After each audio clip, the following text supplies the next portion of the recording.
All right, we have a small group this time, which is nice. I like a small group. We'll get started. Thank you for coming. It's good to see everyone here. Today is number 2. And number 2 was about giving good lectures. And I thought I'd just start by finding out what lectures have people given. Have people given any lectures yet? What has been their experience so far?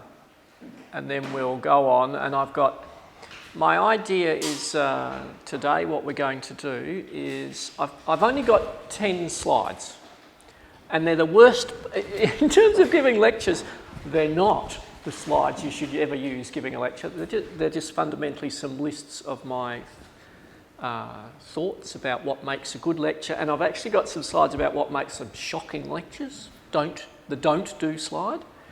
And I've also then got some examples, and I thought we would work through some examples of my old bad ones and my newer good ones, and some examples.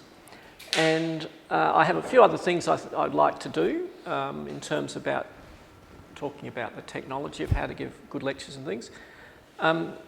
Then what I want to do is actually let you sit and build some slides for a lecture and think about how you would give a lecture on a topic that's close to you in your mind. So we'll actually sit and do some for a bit as well today. And then afterwards, I want to also talk about the differences now. The differences in terms of, like this, the video bit of lectures, and online, be it in 2 models, be it online live, which you're going to hear me actually say I think is the worst possible, trickiest thing to ever lecture in, is live online, and then recording. So I want to talk about some recording as well. So I want to do, in a sense, all the types of lecturing that you can come across.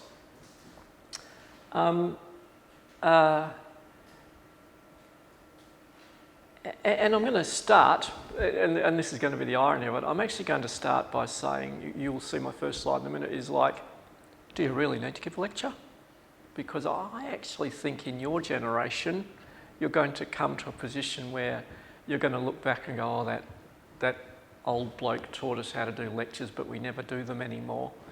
I think we are on the journey out of lectures into a different model of education. So I'm going to talk about that as well. So, come on.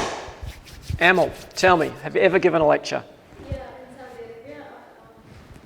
I worked, so in Saudi Arabia, if you have a master, you can be like a lecturer. Yes. So after I did my master's, I gave like a few lectures. Okay. Was it good, bad? How was it? Well, if it's a small class, I think it's manageable. Okay. I don't like this. But then a big room, maybe the number was 60. And then in Saudi Arabia, we have separate girls and boys. Yes. So girls just talk. Okay. And yeah, so on the phone, so that was tricky. Okay. But like it was okay. Like giving the lecture itself was not that bad. Okay. What was your experience? As Anna said, I worked as teaching assistant, so Yes. I've never given a lecture as a lecturer after my master's degree.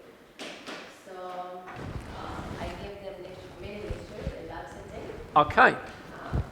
like 30 or 40 minutes, and Yes. then followed by experiment or something. Okay. So that's interesting. The word you're using for lecture, is it more you stand in the lab and you talk about the equipment, or is it in a lecture theatre? What was it like? It's in the lab. It's in a lab. In the lab. Yeah. Okay. I hadn't thought about that, so we'll add some content to that story, because that's not easy either. Yeah. 'Cause often there are few background things through students, and then start giving them instructions to do the experiment. Yes.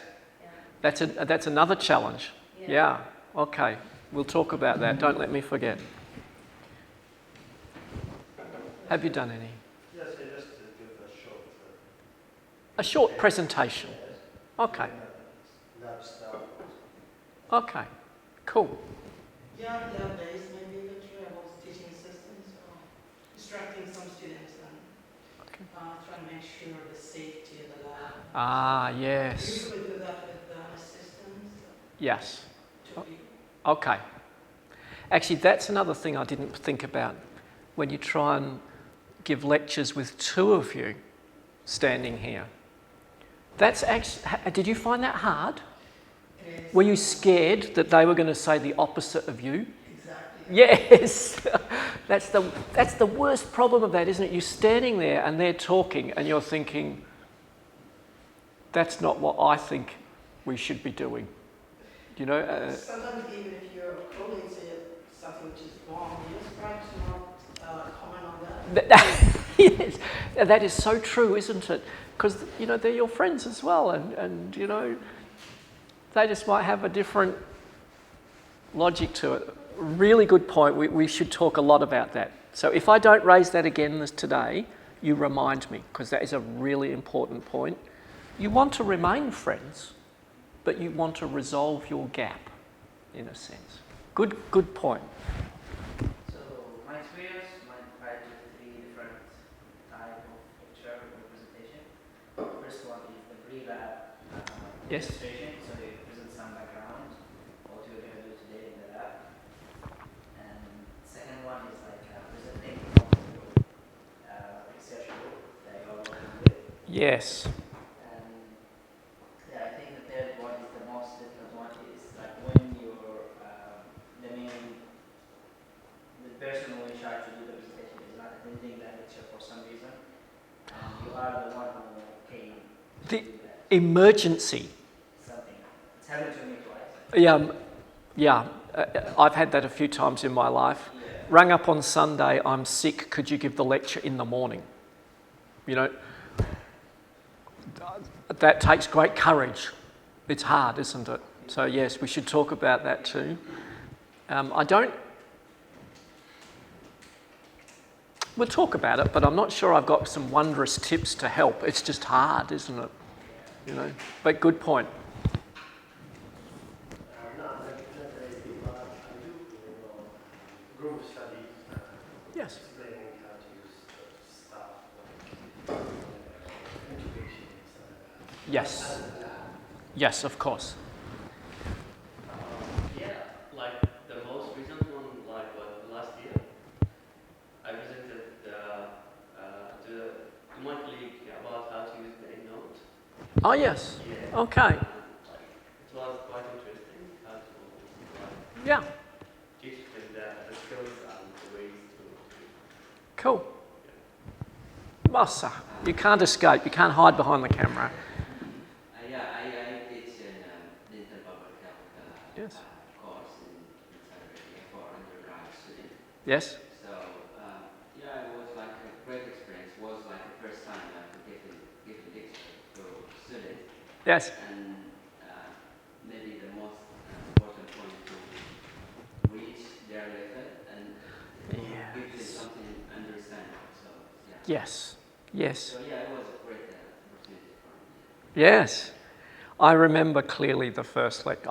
You know what? As you spoke, I'm running the tape of my first time I ever gave a lecture, and I was scared. It was. It's confronting. It's confronting, isn't it, when you have to stand up and do it for the first time? I do remember my first time. You don't. Oh, that's amazing. I have it like do you know what? I can even see the faces. I can even see the faces of the people in the room. It's like, wow. I will share one. It wasn't my first. It was a couple on. But in those days, we used to have overhead projectors. Some of you may know it had a light and then a prism, and you have a piece of plastic you write on. Anyway, I was so nervous that I forgot to check if the plastic was on the piece of glass before I wrote on it, and I wrote on the glass. So after the first one, I couldn't go on because it was stuck on the glass, so I couldn't get rid of it. So I remember my first one my first-ish ones as stressful. Anyway, let's go on. I should put this on properly. So these are really, like I said last time, this is a journey of personal thought. This is not formal, educationalist thing. This is 35 years of doing this, and so it was a long time ago, my first lecture. You should remember, I can't believe it. And my first, I would never have written this 5 years, 10 years ago. It only comes with watching the system evolve over time. And I think my comment is, I think if I could work a way not to give material in a lecture model, I would go for that first. That's what I'm saying to you here. I think particularly the modern generation of young people who said they spent all their time on the phone. Was it your class group? The culture that comes through school and into universities is not around sitting straight and listening for 45 minutes to a lecture and taking that content in. So I think we just have to accept the world has moved. And so that's why I put this slide together last night after putting all the others together and thought, wow, this is terrible. I think I don't believe in lectures so much anymore as a mode of getting information across. And in fact, in teaching, as a number of people in this room know, you probably won't ever see me give a lecture anymore, particularly for graduate level students. I don't do that anymore. In fact, for our orthodontic master's students that I teach some anatomy to, there is no lectures. I don't do them anymore. If I want to project content, learn the 6 angles classification, I'm not going to give a lecture on that. I'm going to give you a little piece of tape that I've made and you go and watch this whenever you want to.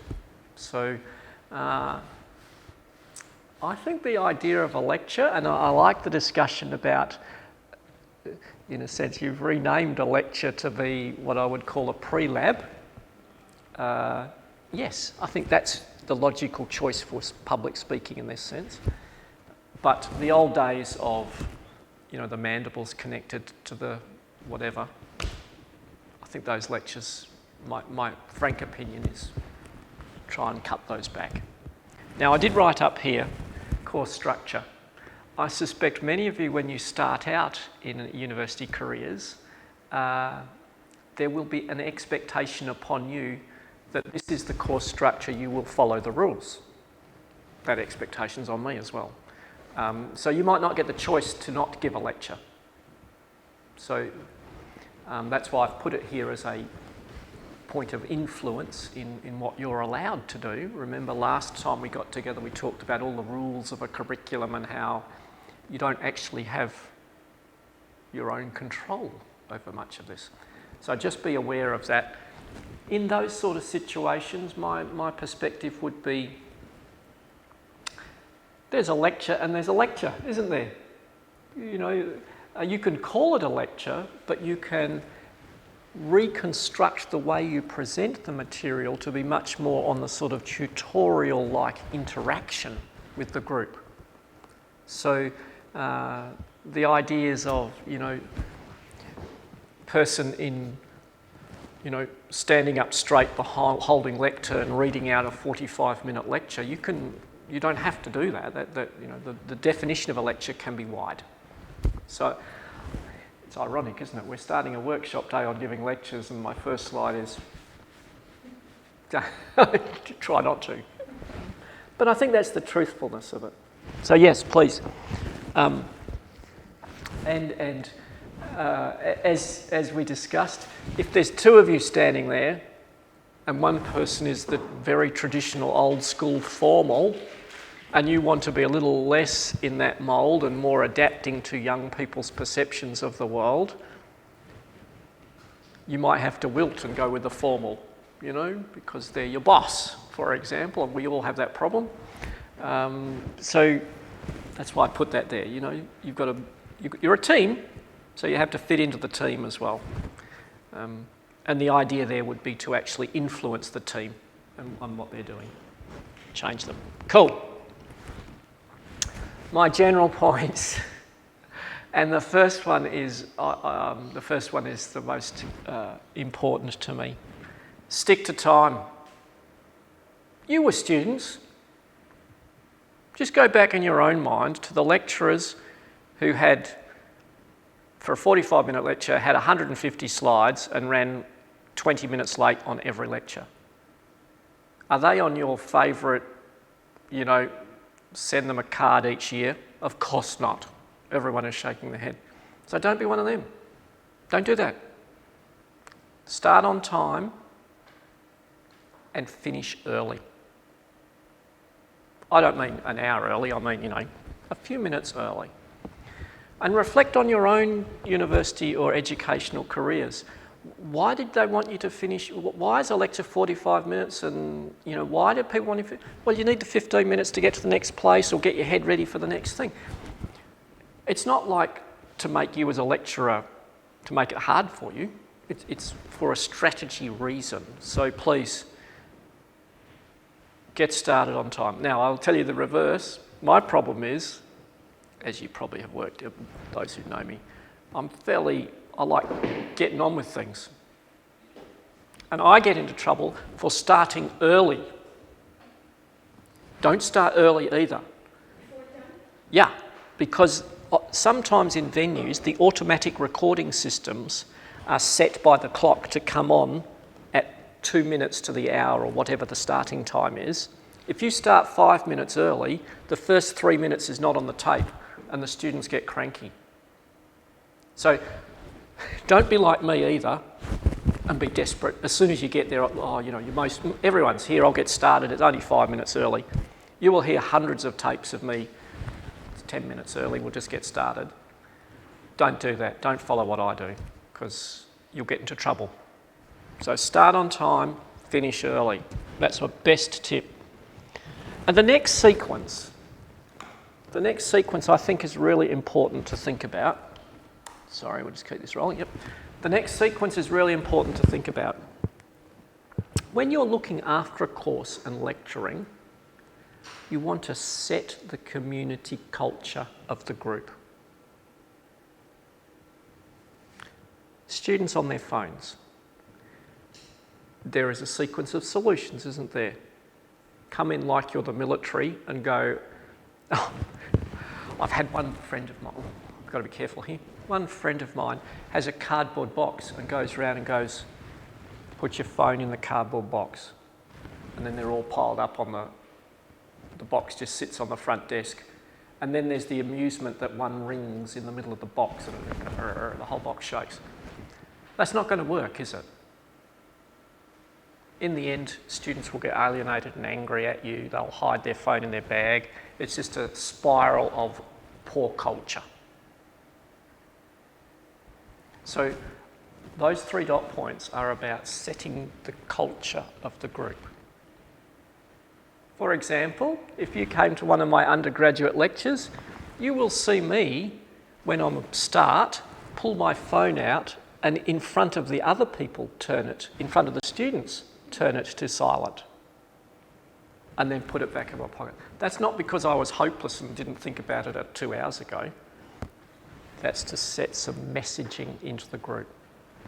So one of the biggest tips I can give as an old person to the next generation is build that relationship with your class and use that relationship just to set how we're going to be friends together. And if I told you one thing, think about that weeks before you start. You know, students send emails, oh, you know, is the first class on the Wednesday or is it the Tuesday? I've confused the timetable. You write straight back, get the timing correct, get it straight back, so they get the expectation you are an on-time sort of person. you know, it's 9 o'clock on Wednesday, here's the timetable, looking forward to seeing you there, please say hello when you get there. Setting that team spirit will keep you out of so much trouble on so many fronts. You know, another example I can give what that does. Let's imagine half your class fail the exam. If you have already set the team culture of if you've got a problem, you drop me a line and we'll look at it and we'll work out the problem, you will not get the Vice-Chancellor ringing you up or on the TV or something. You will be able to talk with each student. So I'll put, please, I'm going to give all the slides. You'll get all the slides, that's fine, but please put a big dot point around that. If there's anything that will make your life better, it is setting the spirit of the group. Make the spirit right. Now that will depend on places as well. You know, I find it very strange when I lecture in Malaysia, I can't set the same spirit as I can here. I have to fit in a little with the spirit that is the place. So you have to have different spirit models, so to speak, of how you're going to set it in different places and different groups. In fact, even here, I will set a completely different model for postgraduates as I will for undergraduates. I will set a completely different model for first-year undergraduates to third-year undergraduates. Or in dental schools, for example, if you're in final year and I'm lecturing to you, if you don't turn up and you haven't sent me an email saying, hey, listen, I can't get in today, I'll talk to you.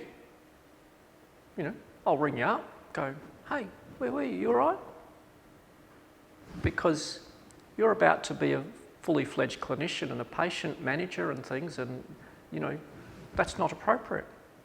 So my expectations at different levels, the culture of the group I will set will be different for different groups. So that's why I say to you, think early. Spend a gaggle of time thinking about, what am I going to do for this group? How am I going to work with this group? I have one more thing to add to that. Oh, yes. Sometimes you have a group with a bunch of different groups, subgroups in it. You know, I used to teach a course which had medical students, dental students, podiatry students and science students all in the one classroom. 800 people. Now, you know, trying to set an expectation or for that diversity inside the individual group is really hard. You may set little subgroups. You know, you should always acknowledge each group in your class. Has anyone had to teach to hybrids, as I call it, groups like that? No. It's really hard, can I tell you? Really hard. You know, particularly, you know, the podiatry people don't want to hear 6 weeks of head and neck anatomy, and the dental people don't want to hear 6 weeks of foot anatomy. So you can imagine you're on this absolute non-winner. You know, you're never going to please everyone under those conditions. So you need to, frankly, my view is, and if you ever dug those tapes out, you will hear it from me. First up, I was honest. I says, listen, you know, we're going to talk this. I know you guys don't want to hear it. You want something else. You know, this is, you know, every week is not going to suit everyone. So please don't shout at me. I was just honest. I think I actually used those words. Don't shout at me, you know. Cool. Oh, my goodness. That's actually the next thing. Be honest. You're human. You know, you have different expectations. You know, I often tell my students, oh, this lecture's actually on my favourite topic. Sorry, you're going to get 6 million extra stories around it because I really like this topic. Students like that. You think about your history now. Go back through your lectures. What was the best lecturer you had? And why? I can't remember actually. Amal, when you were a uni student, who was your best lecturer and why do they stand out to you? One lecturer, he was very fun. Yes. That topic, but he was trying to make it fun. I'm going to hold you there for a minute. Did you hear that? It wasn't about the content. It was about how the content was wrapped up in something. We're going to come back to that. I should have paid you to give that answer because that's gold. Go on. Any more to it? Or he was just... No, it just like the lecturer was really different from the other lecturers. Like he was really aware that how it's boring. Yeah. So he was just trying to bring new ideas every time. Very good. Who was... Because he present the idea good way. Okay. He simplified the story. Yes. Gave a good story. Yeah. Even the material is difficult. Yep. So it's like or something. Yep. He present Very good. For me, my first the lecture I remember was English, was teaching English. Yes. Was, Canadian. Yes. So yeah, it was fun. Yeah, always laughing, smiling, and trying to explain more about the culture that was from. Yes. You're allowed, sorry, I'm just getting my hard drive back. But that is so interesting, isn't it? Again, it almost ties with Amal's story in the sense of it was the wider context. It was more than just a noun is a noun and a verb is a verb or whatever it was.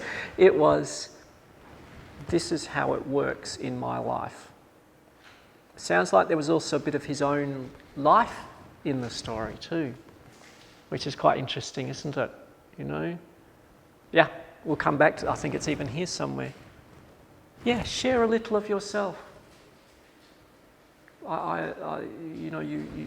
That is a really valuable thing. A student wants to know that you're a human and you have a life and a story too, and why are you here? So I think that does change people. Yep. So, my name for him, his name is Ahmed, and he's a professor. Yes? Pathology. Pathology. Yeah. Yes?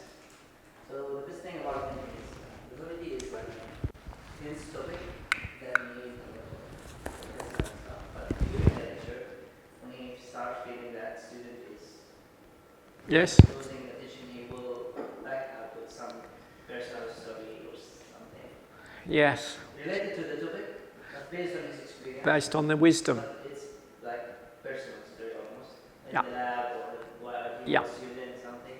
Yeah. Then he will get back to Yeah. the science. Yeah. Look at this. You can see already a pattern.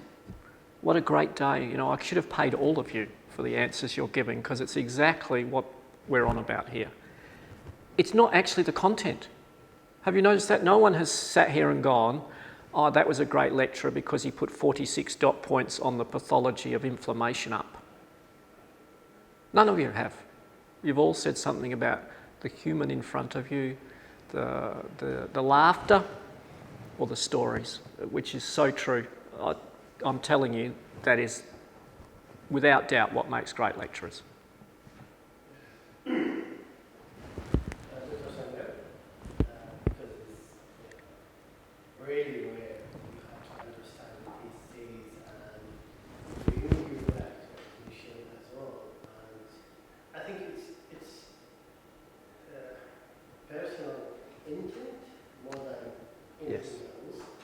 And he tried, as they say, bring some experience, personal Yes. experience to us, and breaking this information as basic as it can, and just Yes. I think that's, do you know, I think it's a really interesting problem that universities across the world are facing at the moment. Universities across the world are many are suffering financial hardship and difficulties and things like that. And when they do that, they look to cheaper staff. And cheaper staff in academics is younger, more junior people. But the problem is you lose the wisdom of those experiences. You know, the pathology, what a great story. You know, the idea of being able to tell your own story makes information sink in better. So we're in a very difficult situation across Earth in terms of many of people like me are retiring or leaving, and we're going to have a much younger mix, like you guys, looking after university education.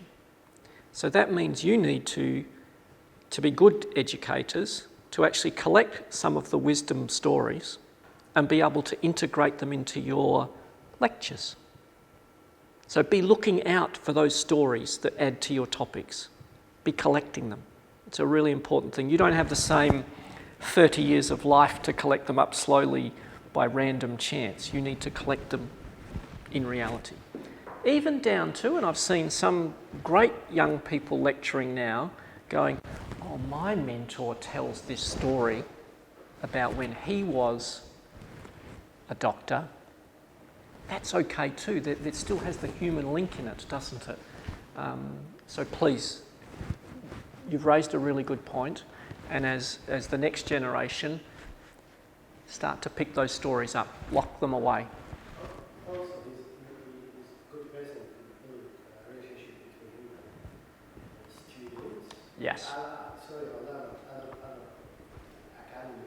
Yes. They didn't accept that. Yes. Even sometimes I'm ringing him out of Yes. late at night. He answered and explained everything well. Yes. Yes. I share with all my student groups. I was sent to the Executive Dean for disciplinary action because I allowed students to talk to me. To talk to me and to call me by my first name. So I was sent for disciplinary action. Thank goodness the Executive Dean, I'll tell you the whole story, you might as well hear. The Executive Dean brought me into his office, and I was only, young like you, and I was scared, and I thought I was going to be sacked and all this sort of stuff. I had this sleepless night of madness, as I call it. And he sat me down and he said, do you want tea or coffee? I thought, well, that's strange. If he's going to sack me, it's not normally with a cup of tea. I said, I'll have a cup of tea. And fundamentally, the next half hour was, well done, stick at it. Don't give up. Keep using your first name. And I thought, wow, So yeah, you're right. It's that, little share of what you're doing or your story as a person as well makes a big difference. Good. So usually I like the lectures or mix between the modern technology and the bias between you and life as an academic. So yeah, this is the kind of people who I like to Yeah. hear from them. Yeah, very good. Who actually use what they have to their maximum advantage. And I think that's, can I say, in this sense, I wish I was where you are today. The opportunities you now have of the suite of chances to use a bundle of different technological things to transmit information.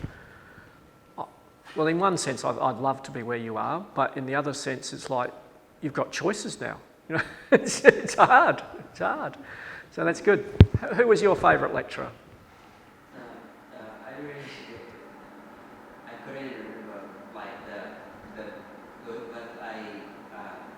I remember the opposite side. Okay, tell us the worst. Go for it. That's a good story. Tell us your worst. So one in my undergrad, he taught us dental anatomy. So it was like tough, and we felt us like in military. Yes. Don't Yes. go Yes. And so if I ask, just talk When I look, ask. when I go like this, yeah. So it was like, even like his presentation of PowerPoint was like a lot of information. Yeah. Yeah. So that was the worst. That's the worst. Yes. Yeah. And at this point, I'm going to share you just one story. I used to teach dental anatomy for 15 years in our dental school. Oral biology, as we call it. And I'll never forget, 20 years later, I was in a remote city town in Western Australia, and the local dentist came up to me at the fish and chip shop. I was buying my dinner, and he taps me and goes, "Oh, you're Mark, what are you doing here?" "Oh, I'm doing this and that, whatever." And he goes, "You know what, from oral biology, I only remember one thing from your lectures, Mark." I'm standing there thinking, that's great, he's got something that I taught him. And he goes, "I remember how many retinal ganglion cells are in a frog's eye." He remembered the story, not any of the oral bile. And I thought, wow, that's so interesting that for him, 20 years later, the reminder was actually around the human stories and the other added bits of science that you add into something. So I think that's a good general story. I think, please, if any of you think that lecturing you're going to be Brigadier General and it's going to work out well for you as a lecturer, it's not going to work. So, great to hear your worst experience, and that is a global, don't do that, that's the worst experience, just don't do it. Cool.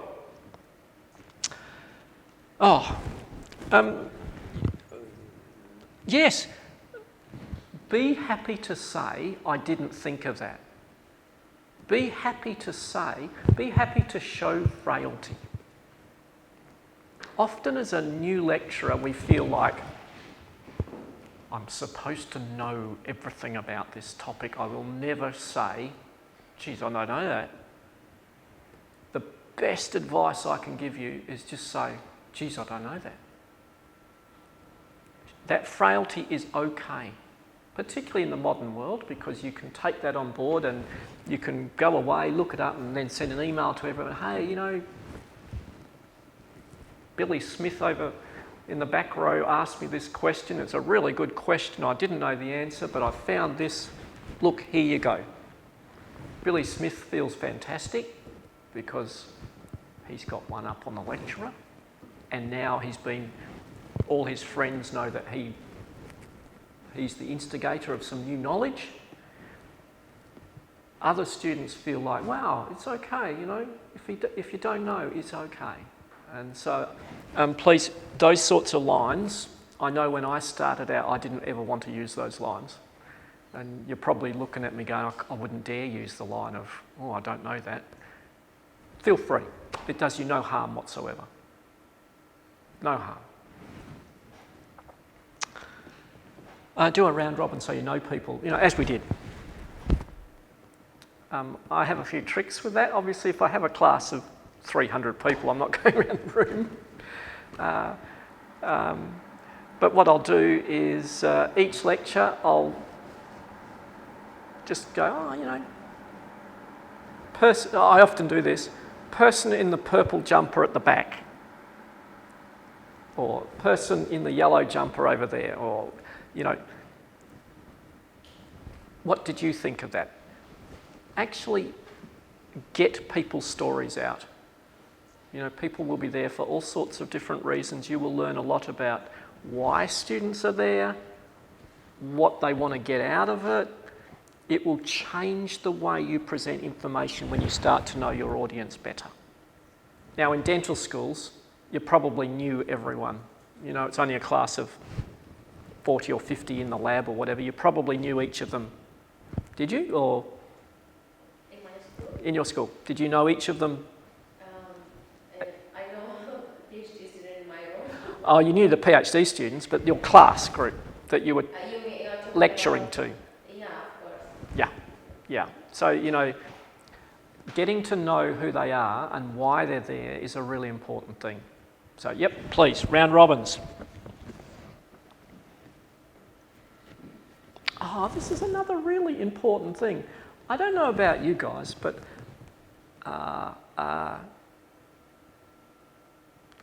many academics live around their university. That's a very common thing. That walk, ride bikes, it's a very common thing for academics to live nearby their universities, or in some places, live on the campus. I shop at the local supermarket. I always tell students, if you see me somewhere else, please say hello, for a couple of reasons. I say that because I would meet in lectures and things 1,000 students a semester. I'm not going to know everyone, and when you walk down the street and someone smiles at you and you're like, I've got no idea who that is, but I want to show proper reverence to a person who has smiled at me, show an appropriate response. So I always tell all my students, hey, listen, if you see me at the supermarket or walking down the street, say hello, say what class you're in, say your name, just introduce yourself and we will talk. It's not, he's my lecturer, I'll swap sides of the roads, you know. I think that's really important because that gets around the class group. It sets a culture again. One student will see me at the supermarket, debating whether I buy carrots or whatever. We'll have a little talk, why do you live around here? Just a normal human interaction. They'll go home and on Sunday they will have gone to all their mates. Oh, I saw Mark at the supermarket. He hadn't had a shave and he was looking very scruffy, but he's human. So please make sure I'm going to say this so many times, this is the tip of 30 years, but I'll try and not say it too often. That's a really good thing to do. Just let people know that I won't know who you are, but I do want to interact, so please come and interact, it's fine. Yeah, allow some informality. That was my lesson about. In dental schools, classic in dental schools, because obviously there's also, in all medical schools, there's often a patient at the same time. You might have senior academic, student and patient. Well, clearly then it's Professor Tennant or whatever the appropriate thing is, if there's a patient present. But in a lecture room, why? You're allowed to be you. Choose what you want to be called and let the students know that, in fact, when I teach in dental schools, I say exactly that. Listen, in front of a patient, I'll call you Mr. Mosser, Dr. Mosser, you call me Professor Mark, but when we're over here, you're my colleague. You're only 1 year away from being a registered dentist. We're going to be all the same in 9 months' time. Please just call me what I am. That's good for you as well. I've put that up for another good reason, because it becomes grossly embarrassing as you get on in life. I'm nearing retirement. I have people I work with who taught me in dental school who I still call Professor Smith. And every time I meet him and call him Professor Smith, he just shakes his head and goes, Mark, could you just call me John? I am 85 years old. Call me John. I go, listen, I was so indoctrinated when I was at uni that you were only ever to be called Professor Smith. I can't get over it. It's stuck in me. I can't see you as John. So it will make your life better too, to sort this out early, because otherwise you're going to be 90 years old and someone's going to be calling you Professor whatever when it's not the same. Or you're going to be the person calling them Professor, which feels really strange too. So, and I know that's not true in every country. I know I visit Switzerland. If a student called me Mark in Switzerland, I think they'd be sent up a mountain never to come back. You know, I recognise there's variation, but a bit of informality is okay. Cool. Anyone want to debate any of them? What do you reckon?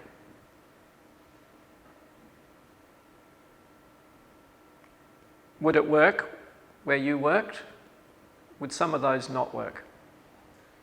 Yeah. No, I mean, It depends on the culture. Yeah, of course it does. Yeah. Yes. You never see someone going. You would never use a first name. Yeah, that would be disrespectful in our culture.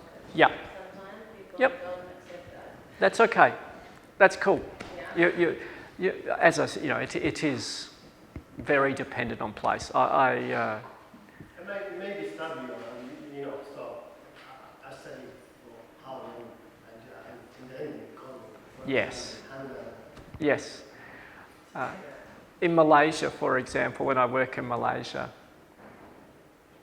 I find that sort of a place, universities of pivot point in a sense. They're sort of sit across that boundary of formality and informality. So when I first went to one of the universities there, and a student group, and I was teaching, and I said to them, "Oh, you can just call me Mark."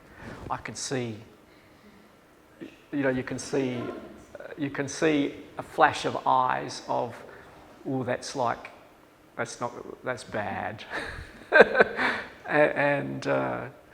But you know, there are some groups there that will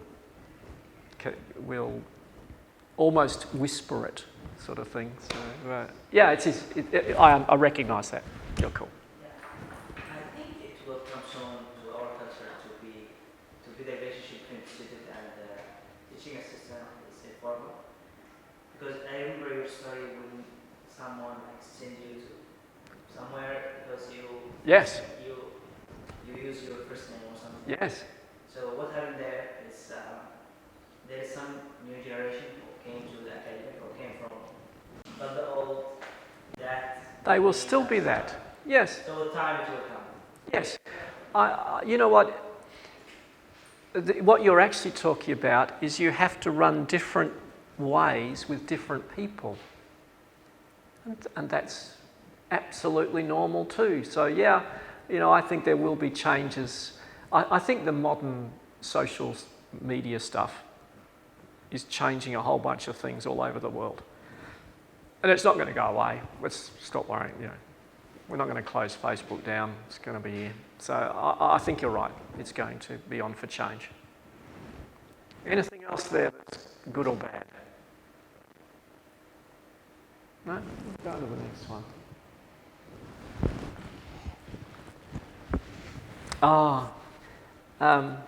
And the next slide I'm going to talk. I'm going to talk about be prepared, and I'm going to talk about be prepared in a really interesting way. I thought what I thought I would do, because I think it's really quite interesting. I'm going to empty out my backpack on the desk and show you what I take when I give lectures.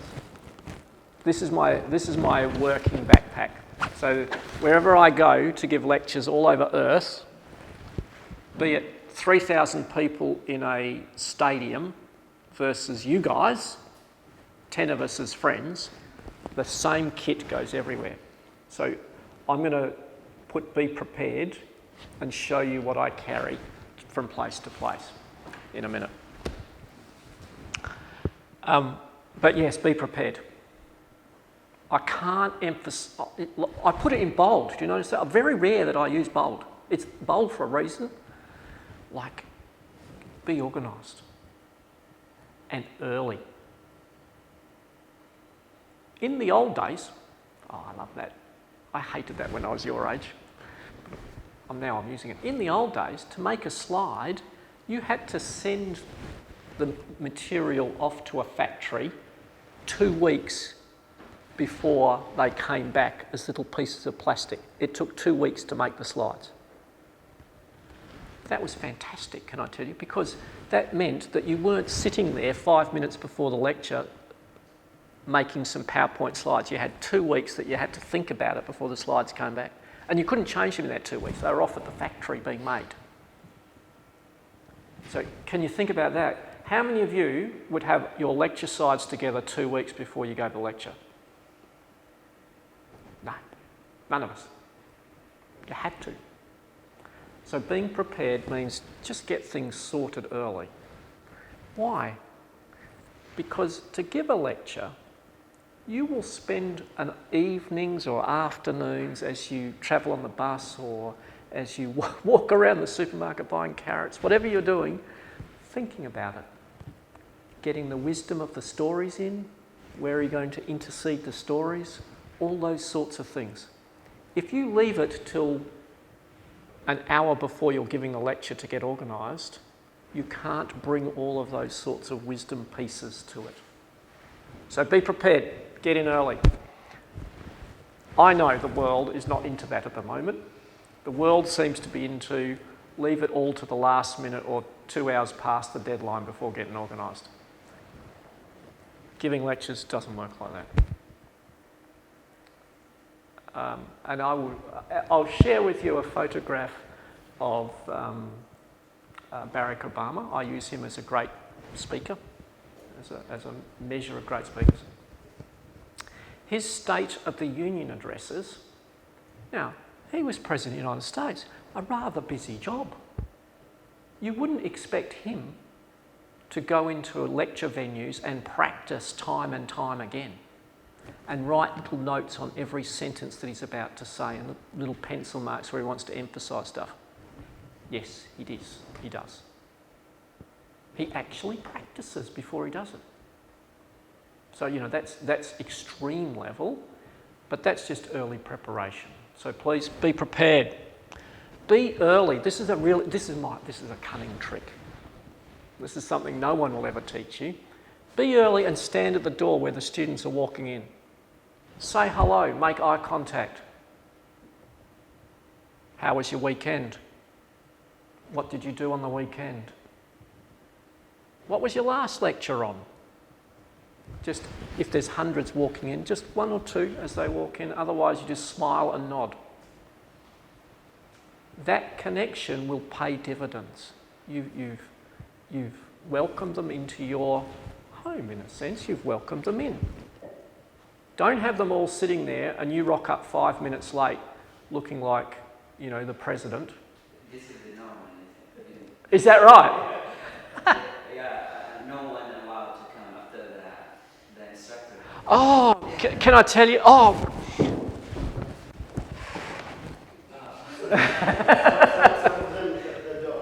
Yeah, I know.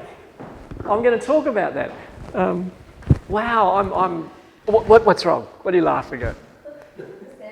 The same thing. How culturally opposite I am. Yeah. I think, though, I'm going to stick with, I think the world will slowly come to that it's important to have a relationship with your students, to have a connection. So how was the old days, like when you started your Cambridge journey? Oh, when I started, how was it for me? Yeah. Why do you think that's there? Same thing, you looked up. I locked the door. Yes, I had a sheet of paper where you all had to sign in that you were here. Please. I only put these here because I was like that and I've moved on. So, you know, absolutely. I always smile at one of my good friends at uni, who's now a very senior person in the health system of Western Australia. I can sign his signature beautifully. Because when we had to sign into lectures, if we weren't going to come for the day, we'd go, oh, could you sign my name for me? I could make millions of dollars. Yeah, you know, we're normal. We're all like this. So these dot points are not theoretical. These are me. So be early. Say hello. It doesn't take much to be early. Please, you know, you're not Barack Obama, busy. Just 5 minutes, abandon 5 minutes of your tea break and be early. Your students will be so shocked. I'll tell you now, even students in Australia, when a lecturer like me, an old person, is standing at the door saying, hello, welcome, come in, you can see their eyes look like, is this a game or, what's going on? what's going on here? But here, I noticed how students are very comfortable around. Very what? Comfortable, Yes, yes. yeah, I see how they are very confident when they approach professors in Saudi Arabia. I'm so scared. Oh yes, can I tell you, in Malaysia I get the same thing, I call it the 7 degrees of separation, that no student would ever come to my door in my office in one place I work in Malaysia. I had to go out and hunt them down and go, what do you think? And they'd be looking at me, or the other one, I've done this before, go to the student dining hall to eat. Now, I'm not saying you should do this, but as a professor, all of a sudden, this professor is sitting in the corner of the student dining hall. I've done that in a couple of countries. The poor staff member with me has nearly died. No, I don't want to eat in the staff posh lounge. Let's go and sit in there and see what it's like with the students. And you can see all these eyes staring at you. It just mixes up, We're human too, we eat lunch. Normal. So yes, taken on board. But yes, be early, stand at the door, say hello, set the cultural tone of the relationship you're going to have with your students. Listen to what people have to say. So important. If a student says, Mark, I think the mandible's connected to the leg bone, listen to them out. Why?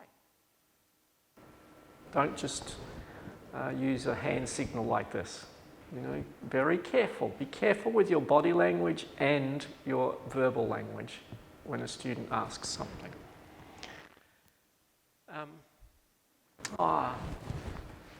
Tell me, stay at the end. At the end of a lecture, you always say, are there any questions? And I'll bet you 99% of the time, everyone just sits there silently. No questions. Yeah, same for me. But if you stand there and I pack my stuff up, I must look like a complete doddering old person. But I pull out the plugs and I put them back in the bag and I put them in my bag and I, fiddle with the laptop. I take forever to pack up. Well, no, I'm quite technologically competent. I don't take forever. I do it on purpose. So students can come up to me while I'm packing up and go, I didn't want to ask, I was scared, but is the leg bone really connected to the mandible? Or it gives opportunity to ask a question in a non-confronting way because I'm fiddling in my bag putting stuff away. Or whatever system you want to do.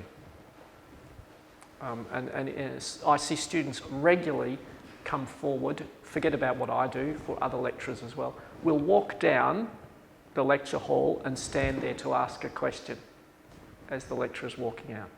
It's a really good tactic, I think, to use to give them chance. And that ties also to give an email address. In fact, it's pretty impossible not to, because obviously your university will list your email address on the web. So like I say to every student group now, look, I'm not going to put my email address up, just Google my name. I've got no escape anywhere on earth. And be happy to accept questions in different modes. The third to last dot point. Huge tip for everyone. Please, if a student ever sends you an email, respond to it.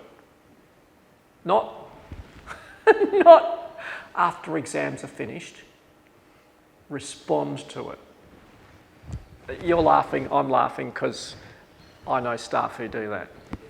What's the point? So if you want good feedback on you as a lecturer, so you get promotions and things, that's such an easy thing to do. When a student email comes in, you know, oh, at this university, all email addresses for students has the word student at UWA or student.uwa. I just have a filter on my Gmail. Every time it sees student at UWA, puts it in a folder, and each night I just go through the folder and make sure I responded to every single one. Just get efficient.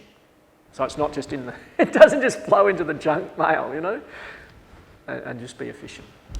So yes, respond to everything. Even if the student writes, and I've had this, you know, don't laugh, are you going to ask about leg bones in the exam? Well, do you seriously think I'm going to answer that? I'll still write back.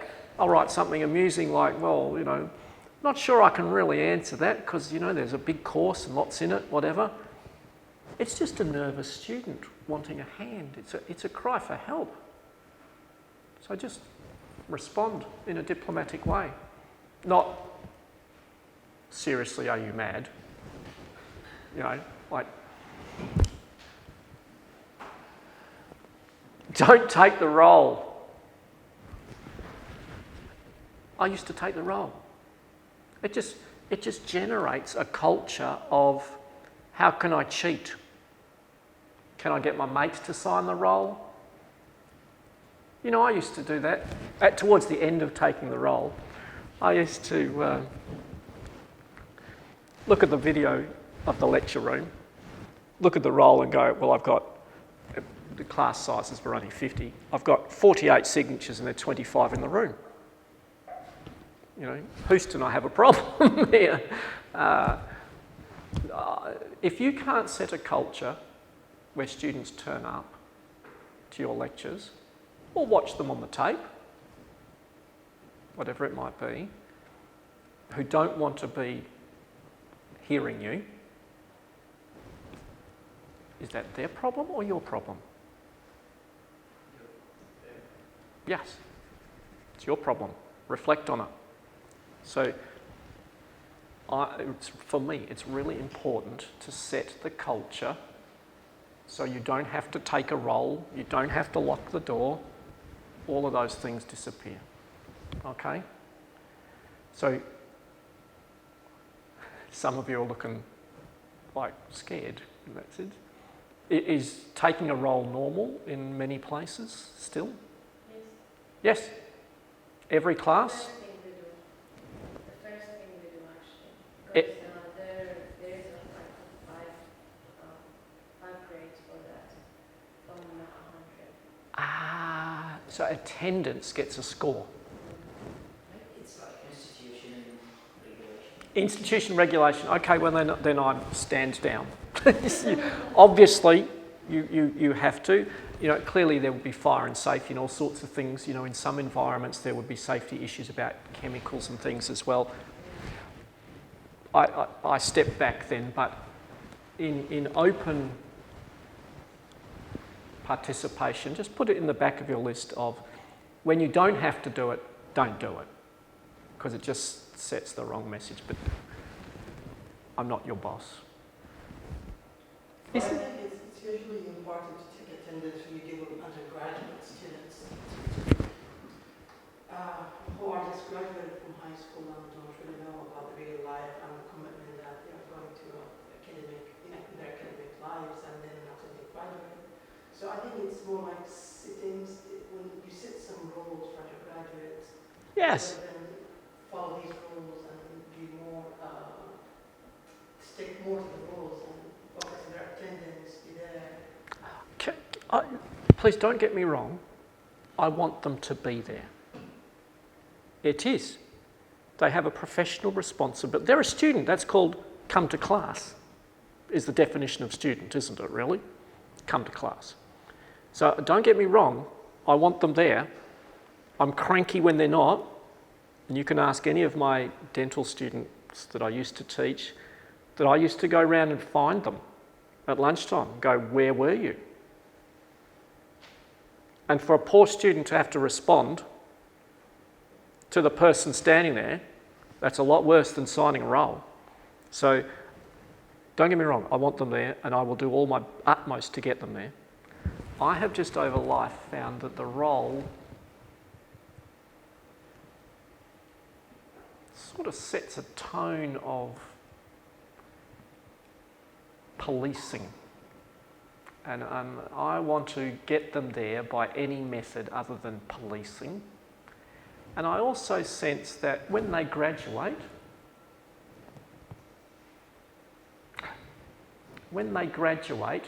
there's not going to be someone taking a role at their practice, let's say, for a doctor or a dentist or a podiatrist or something. They're going to have to turn up. If they don't turn up for work, they'll get sacked. So let's start learning now, you know. Show professionalism. A student is a job. Number one rule of being a student, come to class. So I try to set that culture in different ways to just signing up. Now, I can understand the perspective of straight out of high school. If the high school has set role taking as the way, it's made sure students come to, and they probably have. I'll share a fun story about that in a minute. Then you might, for the early period, first year, undergrad, you might transition from that to something else. But I want them there, don't get me wrong. I recognise the rules. Cool. So I want to go back to be prepared now. And I actually think that this is the most important thing to take away, is be prepared. And I think be prepared has a wide sense of meaning. Be prepared means be prepared about your topic and your lecture and what's the content and stuff like that. And we'll talk about that after. But it also has a technical piece to it as well, doesn't it? It's a piece of be prepared how to lecture. And the first example I give is a habit I think you should all get into. Every time you walk into a room, be it you lecturing, someone else lecturing, or anything like that, look at a room differently. I want you to start looking at a room in the sense of, I always go like that, because I look at what type of projector do they have? Is it an HD projector? Is it a low-res projector? I always look at the projector and go, if I need to reset that projector, how am I going to reach the button to reset that projector? So for example, in this room, I know down in the kitchen is a broom, and I've already measured that broom 2 years ago, that I know that if I stand on the floor, I can reach that blue button through the cage with a broom handle. It's the first thing I do, measure up the projector. The next thing I do is always look at the screen. Is it a widescreen? I do that because that determines the slides I'm going to use. That's going to change how I'm going to be. I always look at the depth of a room. How far is the back person from the screen? It's because it changes the font size I'm going to use. I always look at the lights and the light switches. Here is hopeless. Have you looked at this one? No, you haven't. It's a single light switch for all 4 lights. Disastrous. Either you're in the, if it's night time, either you're in the pitch dark, black, or it's bright. You've got no choices here. The other little trick while I'm talking lights is have a look at the switches. Are the lights switchable that way? Or, you know, I don't know what some architects must have had a brain fade. They have the light switches switch off the left bank, then the middle bank, then the right bank. And you're like, could we have not just got them so it's the front bank, the middle bank, or the back bank? You know, so be prepared means that every room you go into, you do that quick analysis of the room and you block it away.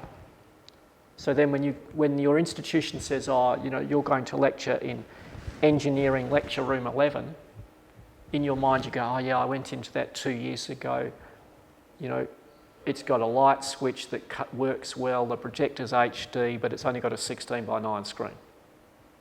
I'm telling you that's what G11 in engineering is.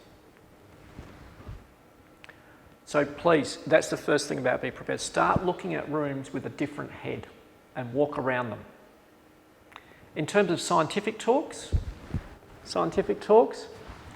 whenever I'm asked to give a speech somewhere, I ask for a photo of the room. So the poor organiser, yeah, no worries, I'll come and, you know, I'll go to different countries. Not at the moment. You know, I'll write back and say, yeah, I'd love to come. Could you just tell me, is it a high-def projector? Are we widescreen? And could you send me a photo of the room? So you know where you're going. You are going to come to a point in your career where you're going to go to give a lecture in a room. I remember the first time probably one of the first times I ever had this problem. You know, yes, Mark, would you please come and speak in Hong Kong for an hour on my research topic? Yeah, no worries. I turn up and I was expecting to go to a university lecture hall with about, you know, 3 going to be. Always ask for an estimate of the audience number. Because how you present to 10 of us in a room like this is not how you'll present to 3,000 people. So be prepared includes that room preparation stuff. In terms of a talk, I don't know, what do you do for lectures you have given? Have you written them out? Or do you just put... No, in terms of for you, like at the lectern. Do you have notes for yourself that you use, or how have you done it before? Usually, yes. Just to make sure everyone. Okay, cool. Every word you're going to say, or just a few notes? Just the Headlines. Anyone else? Well, at preparation, I usually wrote my thoughts, but not in detail. But during the presentation, how much the note confused me. I tried to. Okay. Because when I present something, if I feel I'm going to this something, I will go back to it now. It will confuse me. Yes? But when I'm sure that there is no note, I can figure it out and find a way out of it. Okay. That's interesting. Emil? No notes. Just remind everybody. It's easier for me to, Yeah. I don't know. Yeah. Yeah, That's all right. I think like Majid, you said the notes confuse you. Yeah. Yeah, for Okay. me, I get stressed when I follow like... Okay. Okay, that's interesting.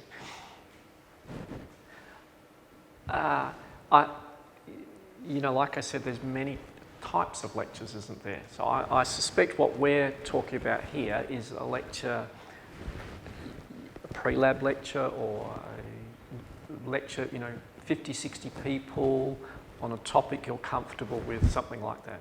And then I think I would follow... I'd probably be more Mazen in the sense I would, in fact I wished I had one here. I haven't travelled for a while. Usually what I do is I just write out the header for each slide in a list. You get those pads of paper that are long and skinny like that. I usually just write it as a running list, and that's all I hold for those sorts of lectures. When you're talking a scientific lecture or a talk to, you know, a big audience, my recommendation, the first few times you do that, write it out in full. Because I don't know about you, but when you stand in front of 3,000 people, you're scared. And so writing it out in full will make sure that you stay on track. And in fact, I'll talk about that after lunch. I think we'll stop at lunchtime. We'll talk about that. But how to write a speech out. I call those speeches as opposed to lectures, but it's the same thing. We'll do a little bit of practice on that after lunch. And then the last thing I wanted to show is what I carry to every lecture, because I think that's another important piece. And I suspect none of you would ever have a bag like this, because you're not into it. You will be one day. You should also understand that many places the technology is completely different where you go. You have to be prepared for an astonishing array of interesting and quirky things. So what you see in my bag is adapting to interesting and quirky lives of being a lecturer. So what do I have? A lot of cords. That's the first thing. So HDMI cords. Please, does everyone know the difference? Well, you do, you do, but everyone needs to know all these different sized HDMI plugs, minis, macros, whatever.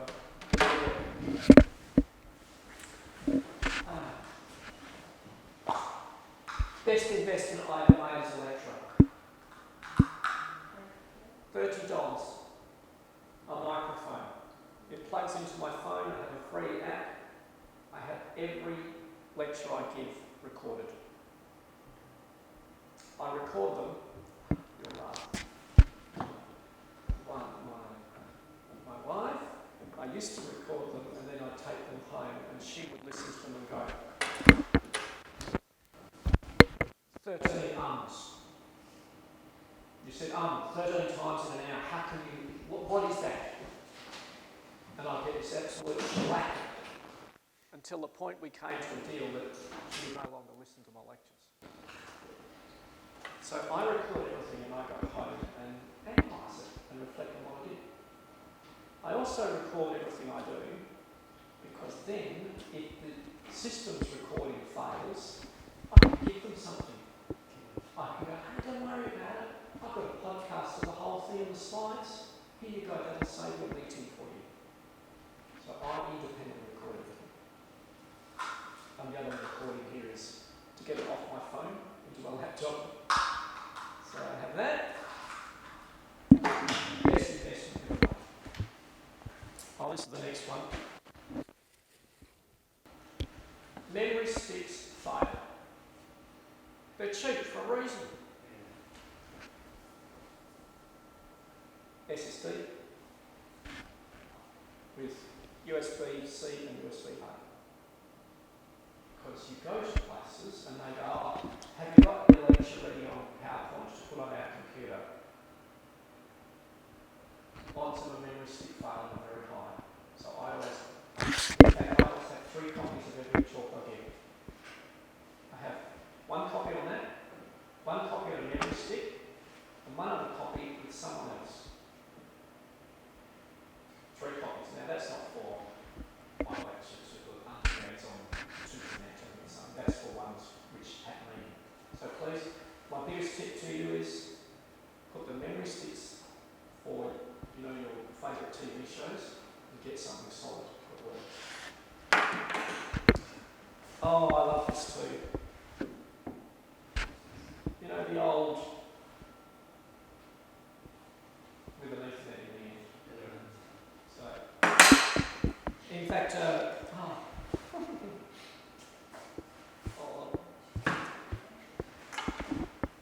what are you laughing at? Sorry? You would never think about all this stuff. You would never do this in terms of getting a bag up. Yeah, it's really heavy. It's really heavy without anything like that. Yeah. I actually have something like what you have. When I have my laptop. Yes, I'm getting to those.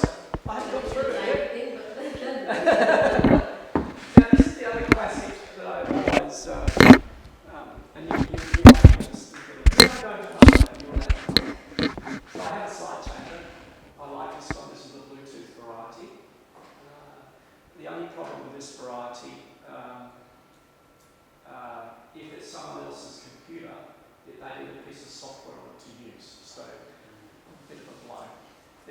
thing I do, this is the dongle that goes with it to plug into a laptop to make it sort of USB-ish, right? I always tie the dongles to something because I have left 300 dongles all over Earth because at the end, after giving a large presentation, you're usually shaking and all you want to do is go home and you forget the dongle. So I always tie it to something so I can't forget it. So that's that and that. Oh, another little trick. Here's a trick for people. Obviously I've just stuck the red on the sticky tape. Why is that on there? Because when I'm doing this, looking in a dark hole of a bag, I just don't want the stress of going, oh, it's not there, I've left it at home or something. I just want to be able to look for the red and know what I'm looking for. So quite a good trick.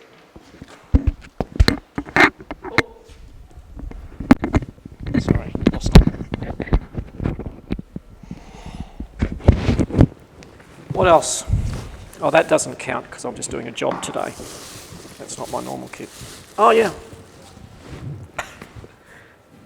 Yeah, what's this? This is a room-sized microphone. And it's also, this is really good now during the pandemic because this is also can do teleconferencing from it. So I can put that in the middle of the room if there's someone who can't come and just plug a laptop into it and they can hear what's going on, Q&A and things. So that's just an instant Q&A thing. I always keep that. Lives with me in my bag. Strange bag, huh? I'll come to that in a minute. Oh.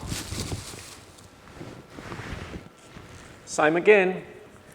Slides have meaning in speeches.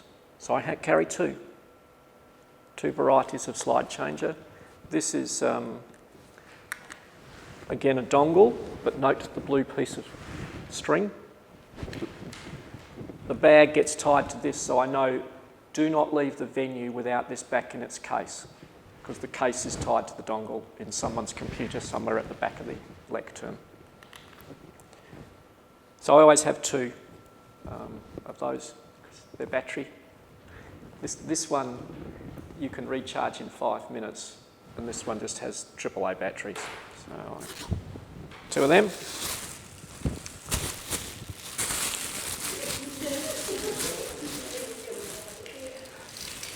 More cables and connectors than you can poke a stick at. You don't get lost with all these. Sorry? You don't get lost to find what you want. Oh, I know what I have. I know what I have. I have a SD card reader. Always carry an SD card reader. Just because. Not only do I have one, you wait, you're not finished yet. So I always have one of these, because obviously I carry Macs. In fact, I'll come to that in a minute. I carry Macs, but. So I have a zillion cables. I have a memory stick in here. I won't get it out, but I have a zillion cables. It's there. And I have an SD card reader. And it's an SD card reader, you know, $5, please get one. Carry it with you all the time. It reads mini SDs, you know, SD standards, any variety of thing, because when you give a lecture, there's always, people have some strange stuff in universities that you're just not prepared for. What else? Oh, yes. Have you noticed I've got duplicate? Yeah, like Do you notice I carry duplicate? Duplicate. Duplicate. just in case of them. I'm in duplicate mode.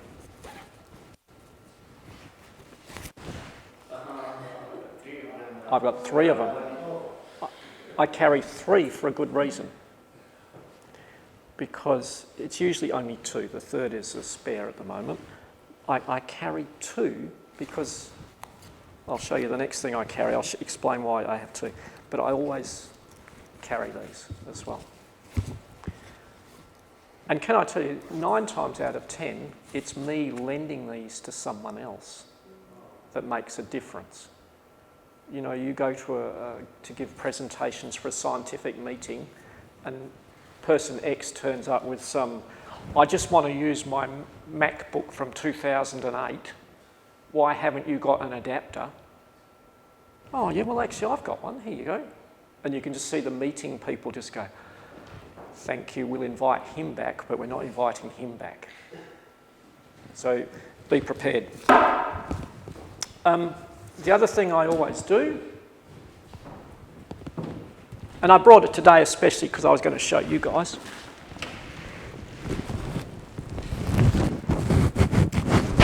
I'm a Mac person for presentations, but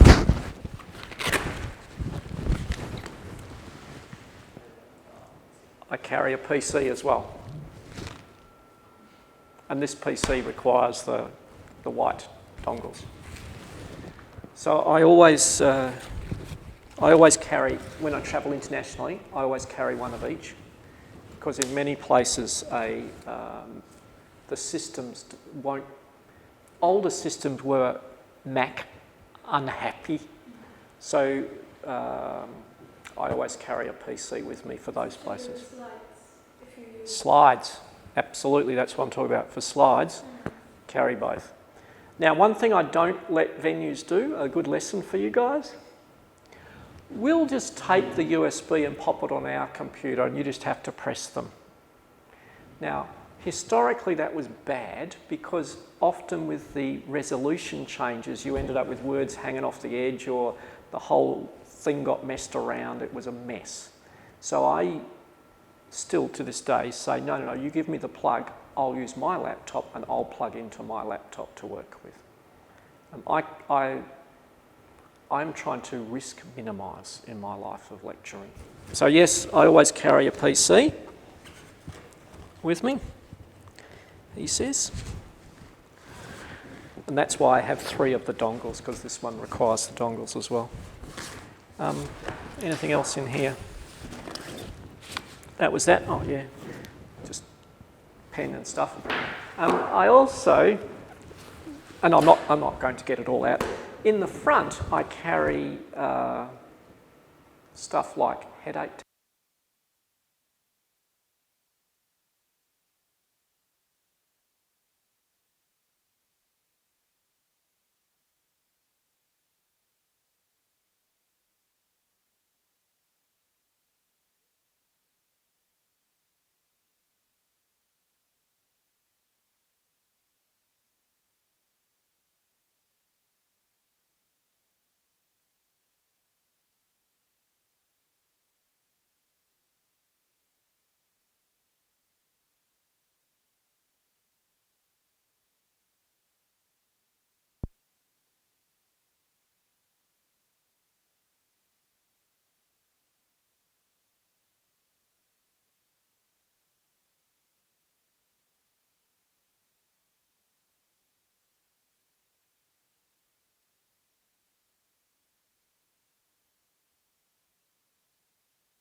when I was reflecting on what makes a good lecture, the content needs to be welded into some context.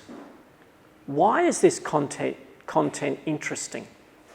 And the classic example, you know, obviously teaching head and neck anatomy, the classic example is, I don't just want to talk about a mandible or a maxilla. Why is the content relevant to me? So making relevancy is really important. I should put this on the don't slide as well. Please, the worst lecture you can possibly give is reading out a lecture. Do not sit there and read the slides. You know, I've seen that way too often. People just stand there, stare at the slides and read them out. Don't do that. The next one is difficult when you're early in your career. The next one, you've spent days and days and days making your slides, or weeks and weeks and weeks, and you know, you're nervous that if someone else gets them, they'll use your content or whatever. Your longer term best interests are in giving it away, giving your slides to others, being generous with everything that you have. That will pay back in reward far more than, you know, all my slides are copyrighted to me, I'm never going to let you use them. You will get more value by giving them away. So I tell everyone, just give them away.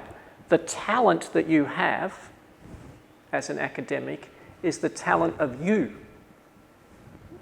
not the props. The talent is you. And I always look at movies.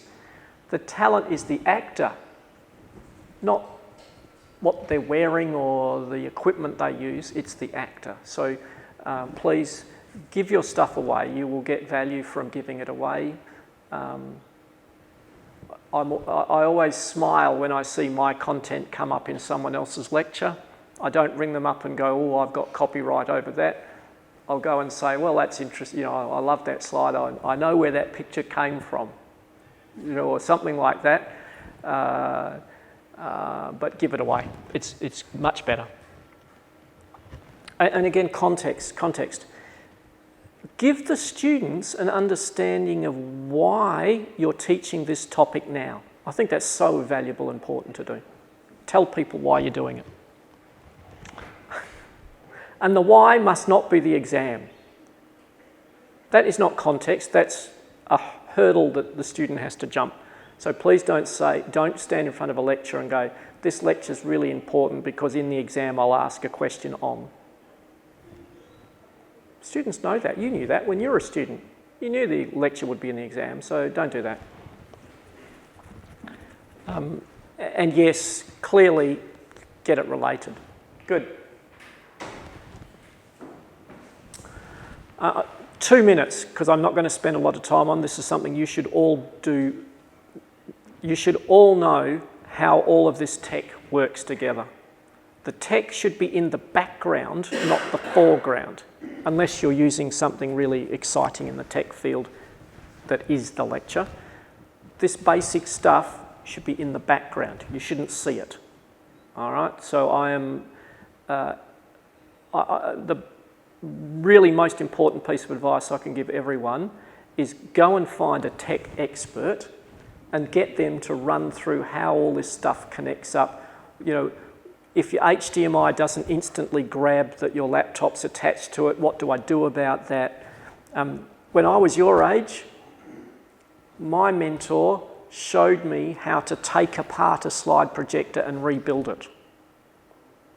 So I could get the globes out and change the globes, because in my bag used to be a spare globe for a projector, how I could get a jammed physical slide out to dismantle it and remantle it. So, you know, it's different now, but you still need to know, you know, what plugs go in what holes. If that plug didn't work in this hole, what could I do as an alternative? If the resolution doesn't work, or if I've got twin screens, this is a classic.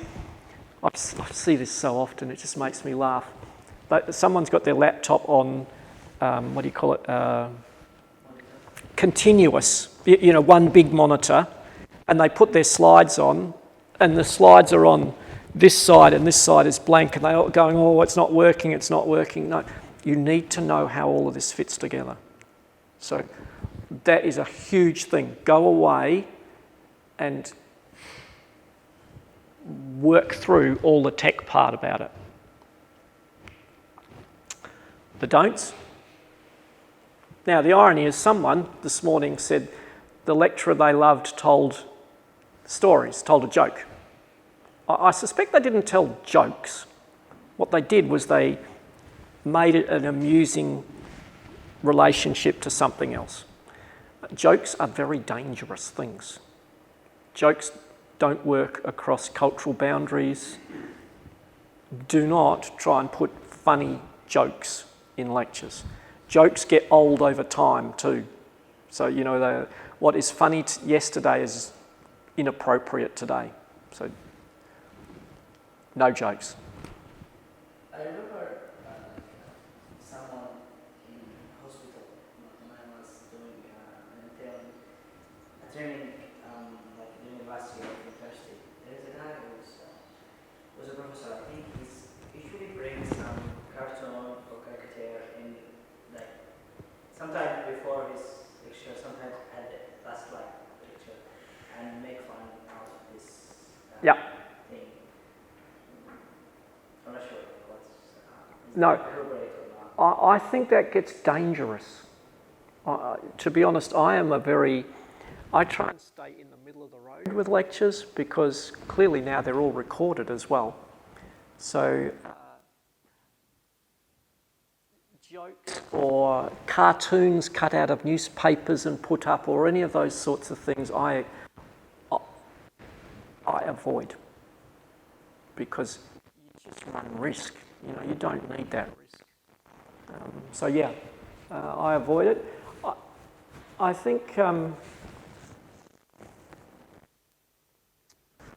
I know one colleague who will bring something relevant in their bag to the lecture.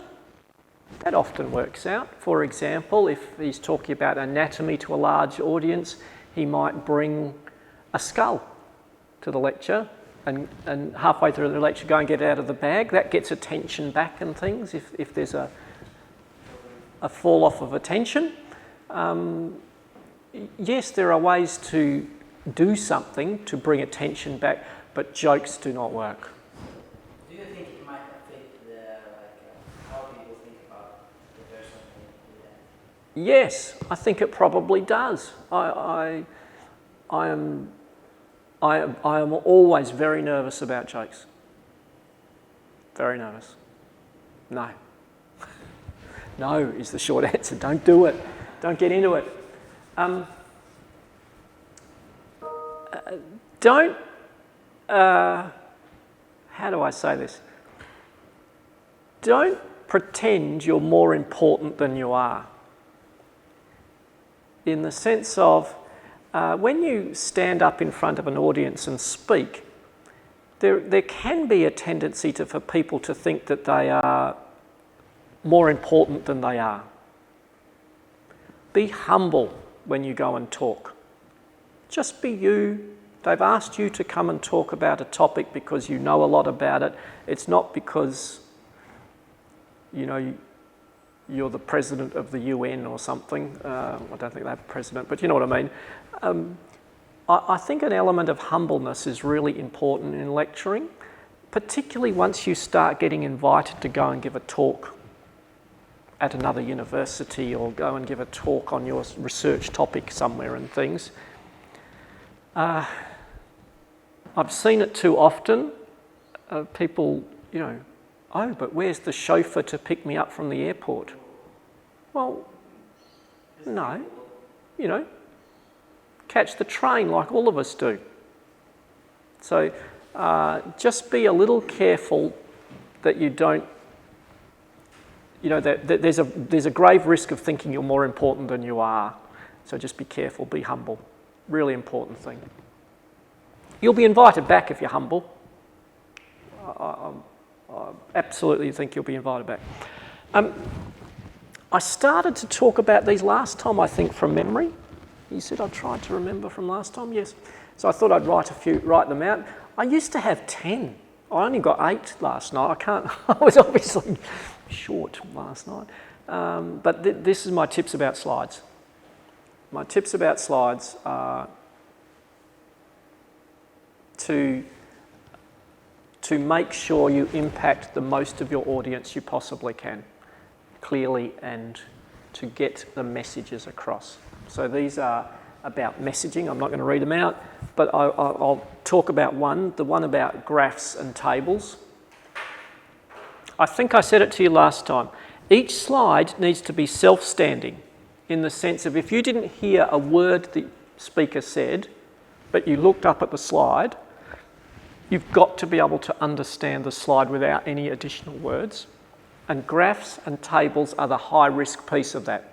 You put a graph up, you need the axis labels to be as clear and messaging as you possibly can make them. In my experience, the hardest slides I make are the ones around graphs and making them so a person can just look up from their cup of tea. If they're at the back, they've been chatting to their friends, you've been lecturing down the front, they suddenly look up, they haven't heard a word you've said, they've got to be able to look at that and go, oh yeah, I know what he's talking about there, that makes sense. I'm going to send the slide so everyone can have the list. It's all right. And the other one is the 1 slide per minute rule. Now, most people, I don't see anyone making a face at me from that one. That's really interesting. Most people, academics, think that that's like, I can't get down to 1 mark. You know, most people think 45 minutes means I need to have 90 slides. And it's no help. The more dense you put information up, the less people are going to remember. I think I've read a lovely paper about within one day of a lecture, a student has lost about 50% of it. Within 2 weeks, they've lost more than 75% of it. And within 2 months, they've got about 5% left. You're going to lose a lot if you pile in slide after slide. So please work out what the core content of your lecture is and stick to about 1 slide per minute. And what I've got is, I've got 3 or 4 sets, as I said, I've got 3 or 4 sets of mine that I thought we would just walk through and have a look and see some of the tips in action, so to speak. We'll do that in a minute.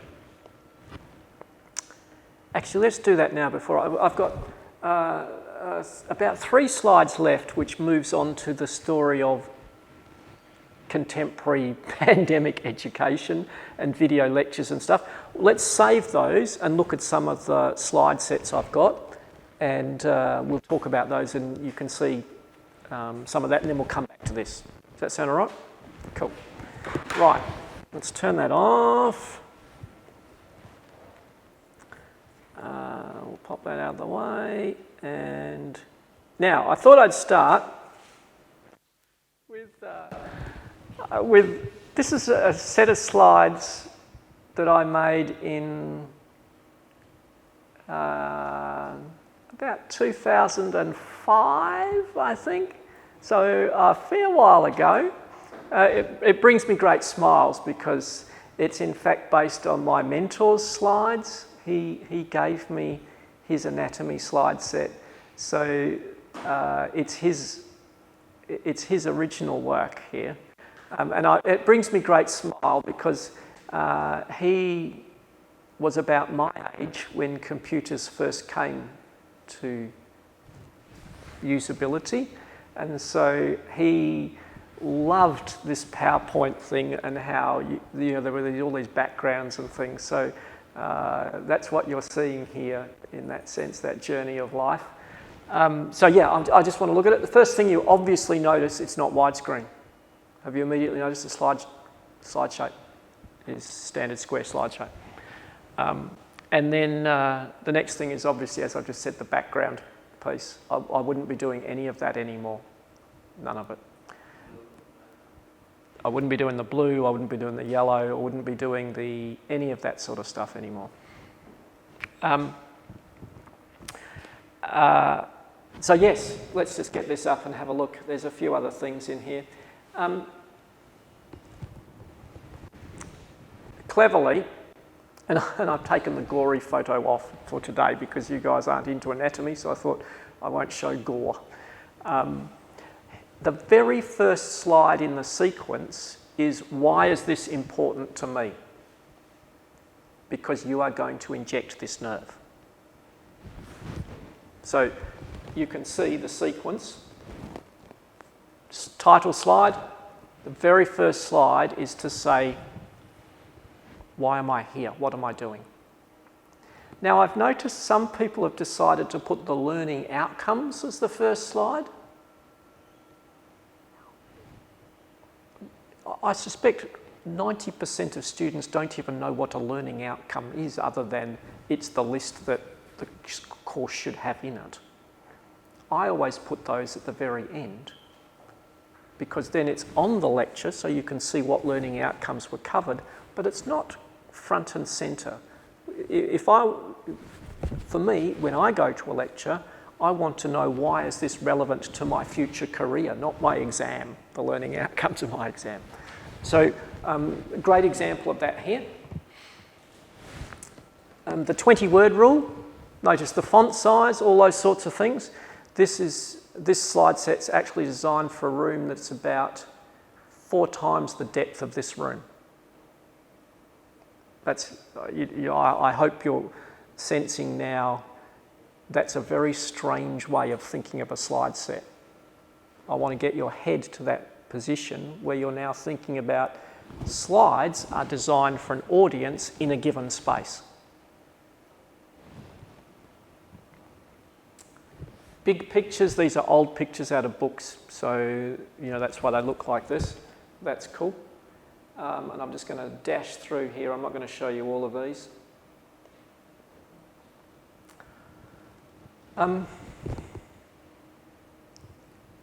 Despite me using bold earlier in the day, I would much prefer to see underline for emphasis, because bold somewhat disappears and is hard to see, whereas underline is unmistakable. So I think that's a great example of underline being used as a high impact, important piece. And you can see the rest of these. If you're going to use a picture, make it large. Another really good tip, don't, you know how slides have become sort of artistic events now? And we have little slides with lots of little borders around them, or a border within a border within a border, and then a nice slide in the corner and some text on the left. Can I tell you, this is about transmitting information. This is not about a pretty slide. The pretty slide is your journey. The student wants the information. So use up the slide space to put large image sizes. Keep them large. Keep the word count down.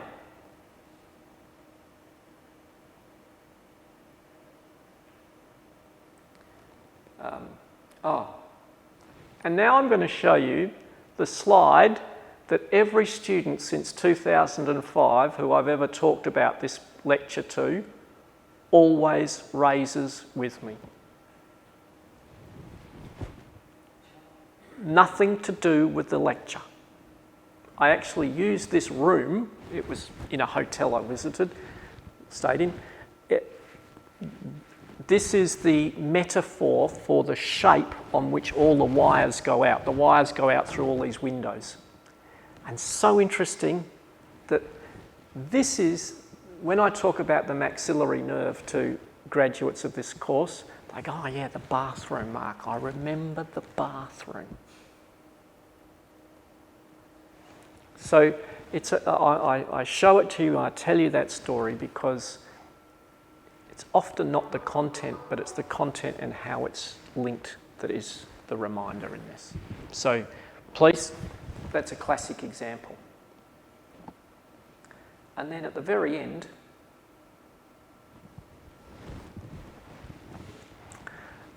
This is a lecture designed for before morning tea. So this is how this sequence of lectures went. And I always put something interesting at the end, so this can stay up during morning tea before we come back for the second lecture after morning tea. And I always make it something completely unrelated. So at morning tea there's something amusing to talk about and to think about. In fact, this lecture sequence has some stories about making sure you see scale bars on histological sections, like on maps, scale bars. And I particularly use this photograph because it has no scale bar on it, so it doesn't give away what it actually is. And so afterwards I can link the story. After morning tea, I can say, hey, listen, if you were thinking about this at morning tea, do notice it's the same problem we talked about yesterday with no scale bar. Does anyone want to have a guess? The moon. Nope. Sail. Ah? Nope.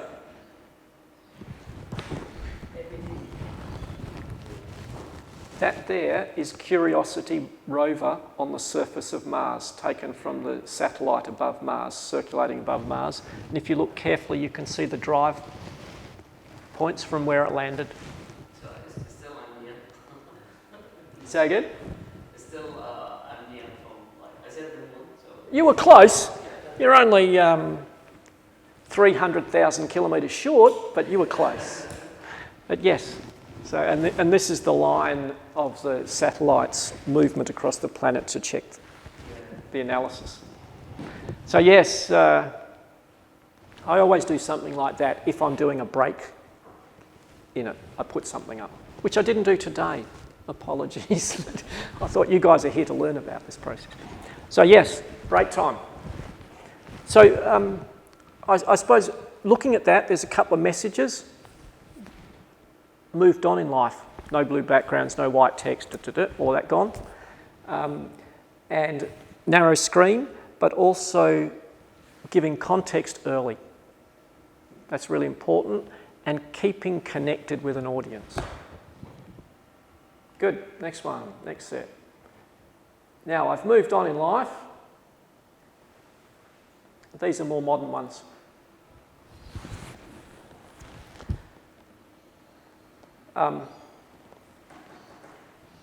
Second slide. It's my niece. Humanisation. We've talked about that.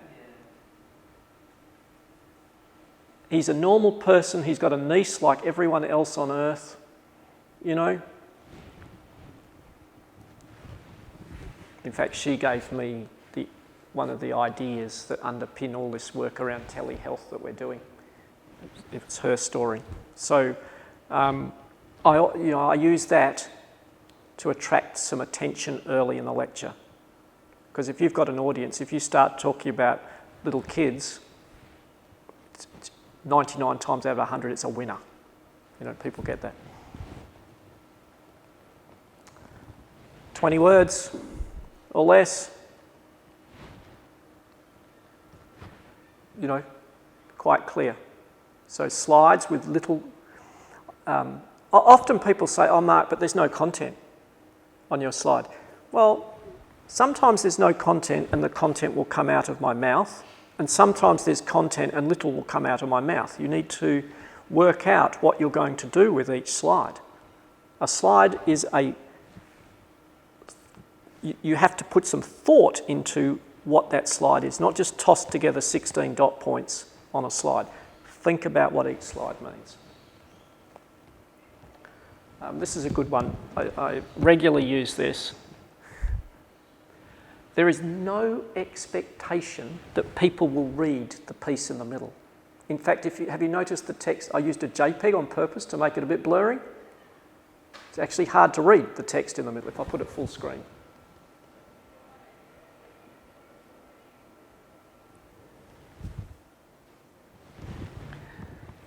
There's no expectation people will read the text in the middle, because 99% of you, I suspect all of you went to the bottom here, read the text at the bottom, and then just wilted.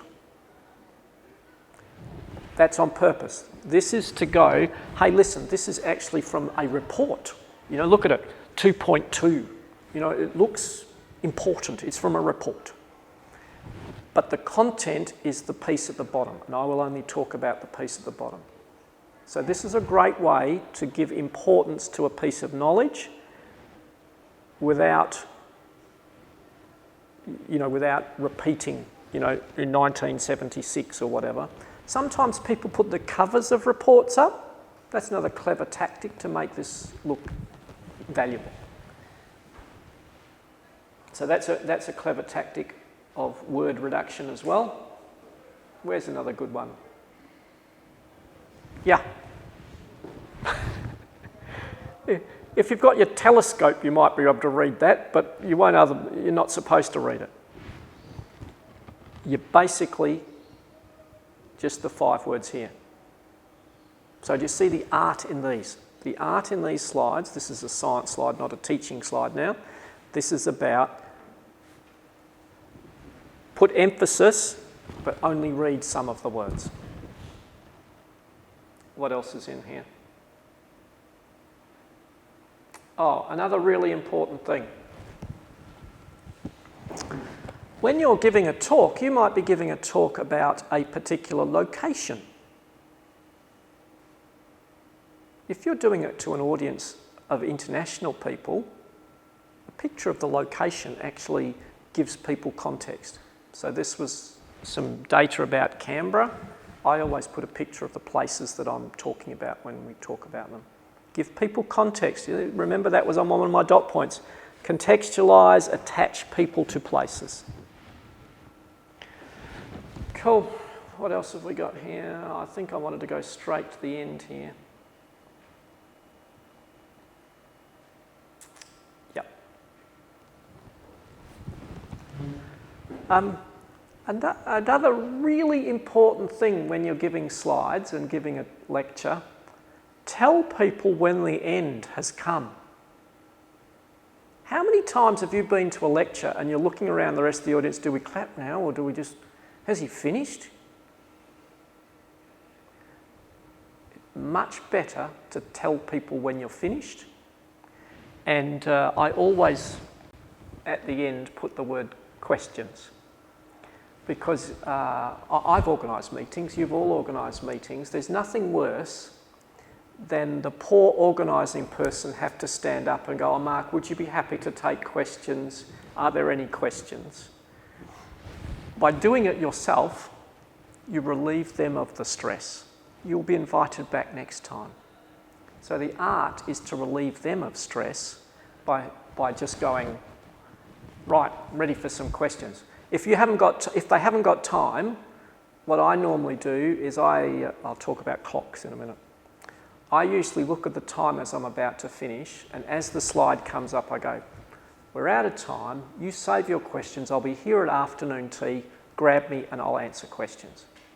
And you can just see the poor organising chairman over there just sort of slumping in their chair going, thank you. I do want to talk about time. This is a great spot to do it. Particularly if you're speaking at a meeting, you're lecturing on your topic at a meeting, the worst possible crime is to run long. But I'm serious, that is a crime at a scientific meeting. Now, most people don't feel like that, but when you're the organising committee, my son, you've organised enough meetings. When one of your speakers runs long, how do you feel? Yeah. You want to get a big stick and poke them, and go, get off. It's a crime. Do not run long. At the complete other end of that is if the person before you ran long, the badge of honour that you can get is to run short and get the meeting back on time. Always think about your lecture in the terms of, if I had to cut 5 or 10 minutes out of this, how could I do that? So I always have in my head a contingency for shortening up. The best way to be invited back is to be able to go to Mossa and go, Jingos, that person ran 10 minutes late. It's okay. I'll cut a bit short. We'll be back on time by the time I'm finished. And you would watch their face. It's like, you know, I'll get you the chauffeur to drive you to the airport. Thank you so much. So please, always think through the time. Now, a thing that I didn't have in my bag today, that I usually have in my bag, is a clock. I have 2 clocks at home. I have a clock that's about yay big, and I have a clock, like a clock. Now, you do laugh. It often lives in my bag. I go to a lecture, I take my clock, and I sit on the chairs in the front row. Because then, even without my glasses on, I can see how I'm going for time. I'll tell you one thing, when you get to design lecture theatres, always put the clock on the back wall opposite the lectern. One lecture theatre I use a lot in Sydney doesn't have a clock. I'm like, who would ever build a lecture theatre without a clock? That's why I have my clock. So, stick to time. Personally, I use a clock independent of my phone. There is nothing worse than watching a lecturer get his phone out of his pocket and go, oh, I've only got 10 minutes to go. Is it 10 minutes? So if you just have a clock sitting there, you can just watch it tick off. I will tell you, the President of the United States, each one has a lectern built for them. They're precisely built to the right height and shape for the individual. It's theirs. There's about 5 of them that they transport around the world. Embedded in those lecterns is a clock. If it's good enough for him, it's going to be good enough for me. So have a clock in some form, not your phone, not your phone. And that warns me on one more thing, which I haven't done today, for good reason. Turn off your messaging apps on your computer. There's nothing worse. Have you been to a lecture and you've watched their iMessage, dinner's going to be at 4 o'clock tonight, or worse. Have you finished with those students yet? Geez, they're a pain. The little messages popping up in the corner. Yeah, all of you are laughing because you've all sat there waiting for the next message to read what they've got to say and not watch the course. Please sort out so none of that messaging stuff happens. So yeah, that to me, always finish with a slide that says it's the finish. Just so people know when to clap. Or for students, people know when to stand up, close their laptops and leave, whatever it might be. So finish with a finish. Good, I think I've got one more set for showing.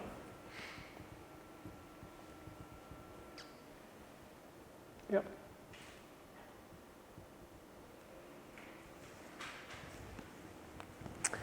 This is from a month ago. In fact, I know when it was, because it was just as Sydney was starting to get its case numbers over 20 or something, 20 or 30, So it's rather ironic that I was speaking at the Children's Hospital about COVID at the time. I don't normally do this. Notice it has no hello, I'm whoever I am slide at the front. This was an audience of people who know me. This was 150 people who know me. So I didn't need to do that. Oh, I've got to talk about that too. Lectures, please. As the people who run meetings know, you often need something to say, Mark Tennant is from the University of West Australia, he's, done this and that. A biography at the start to read out. A good speaker, you guys, write the biography for the person and email it to them a few days beforehand. not let them use something they found on the internet from 3 years ago that's not you anymore. Oh, I don't actually work for that university anymore, I'm over here now. How many times have I heard that? No, and write a short, crisp piece and send it to the organiser a few days before. Again, you will be asked back if you do that. Because often your written biography is not for reading. It's not for reading aloud, it's for reading. So please sort that out as well. Make sure the chair has something to say. And also, one more thing while you do that, give the chair a question. I hate being chair. It's the most horrid job in the world. You're sitting there during the lecture going, please someone in the audience ask a question because I don't know what I'm going to ask. So you, as the speaker, you give them a little piece to read and you go, hey, listen, if there's no questions, here's a couple you could ask if you needed to. Help them. So this is minus the front slide. Another really good thing is to draw out for an audience the roadmap of where your lecture's going. I am going to talk about these 8 things. Tell them. So this is absolutely regularly I do this. I tell people these are the topics I'm going to cover. In fact, the link that I'll send out to let you watch on the internet of one of my lectures is you will see it absolutely clearly. I had 8 things I said I would talk this to, then this to, then this. Done. So please tell people what you're going to talk about.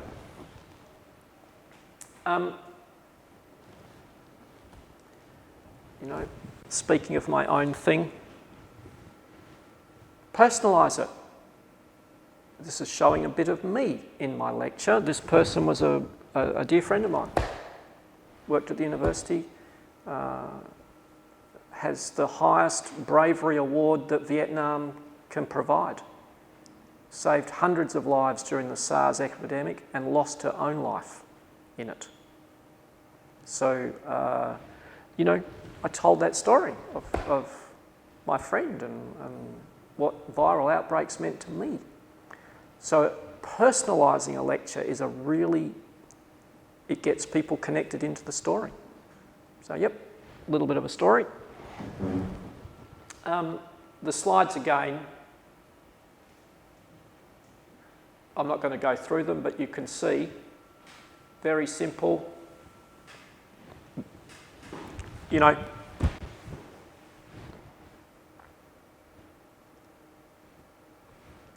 Very simple.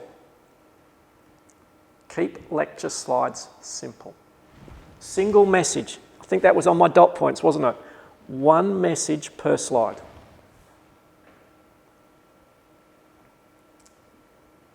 Oh yes, here we go. You can tell. It was the 12th of July. And boy, did that come true. What you're looking at is the red is the poverty region of Sydney Southwest. And you can see it. In fact, what are the cases today? They are exactly 10 times that from memory. No, that was only 112. Just over 10 times that number today. Yeah. So again, at the end, thank you. Questions? Same principle again. And to help the audience, I have reflected the topic list again at the end. That's what I'm starting to do now, is to reflect it at the end. Hey, listen, we have covered these 6 topics, and thus the audience can now go, oh yeah, okay, what am I going to do with those 6 topics? I can ask a question about those 6 topics. Isn't it rather interesting?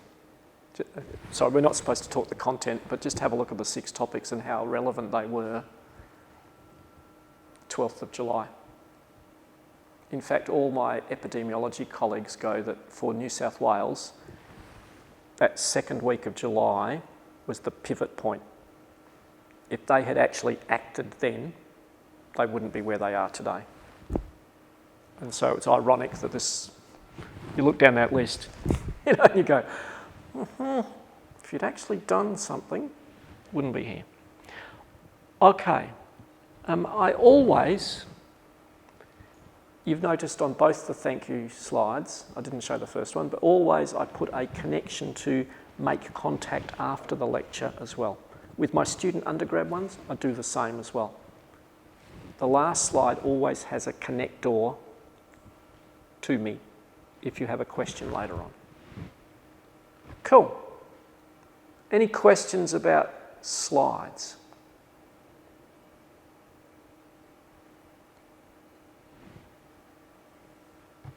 Any comment about them? What do you think about number 2? Say again?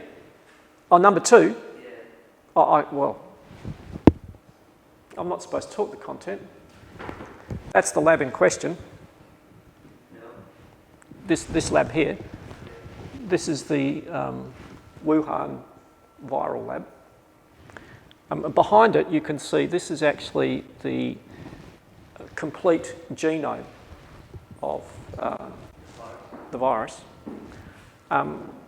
If you edit a virus, CRISPR, Cas1, if you edit a virus, you leave marks in the genetic code of where the edit happened. It's like when you cut a piece of paper. You cut a piece of paper and stick it back together, you can always see the cut line. It's the same in genes. Even the CIA last week in their report said no one has genetically tinkered. Why China is commuting with Australia about this? Shout loud. China is commuting with Australia about this because Australia is wanted Oh, Australia. No, got to be careful. See, be careful when you do a lecture. You're on the tape these days. In the old days, I could have just gone like I feel like going. Yeah, the issue is politics. Politics and science are not the same thing. You know, yes, there's the political issue of all the Trump et al. Adventures, but the science doesn't hold up that this was an edited virus. So no, this was not. That's not saying that there couldn't have been some accidental leak from here. I now think highly unlikely. The genetic code, let me show you. We shouldn't be talking about this. You've got me off track. I had that grave risk. This is the family tree, shall we call it, of the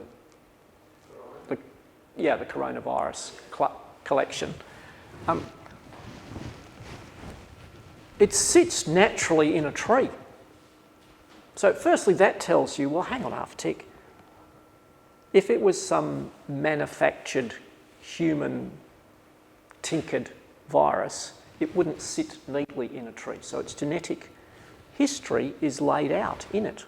And its friends, I'm not sure on class SARS and MERS as friends, but its friends, its close relations, are all in there together. It's not made. Yes, theoretically it could have been a leak from the lab. I find that tricky. These labs are very well managed, irrespective of your country of origin.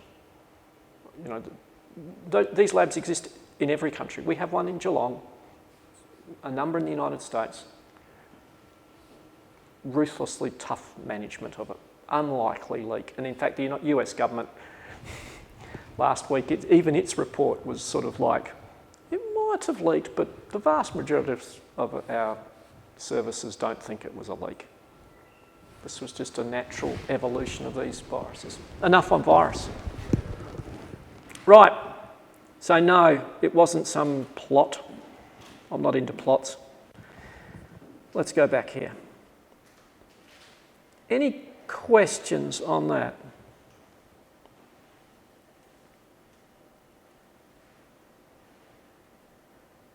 So I just wanted to spend a little time, there we go,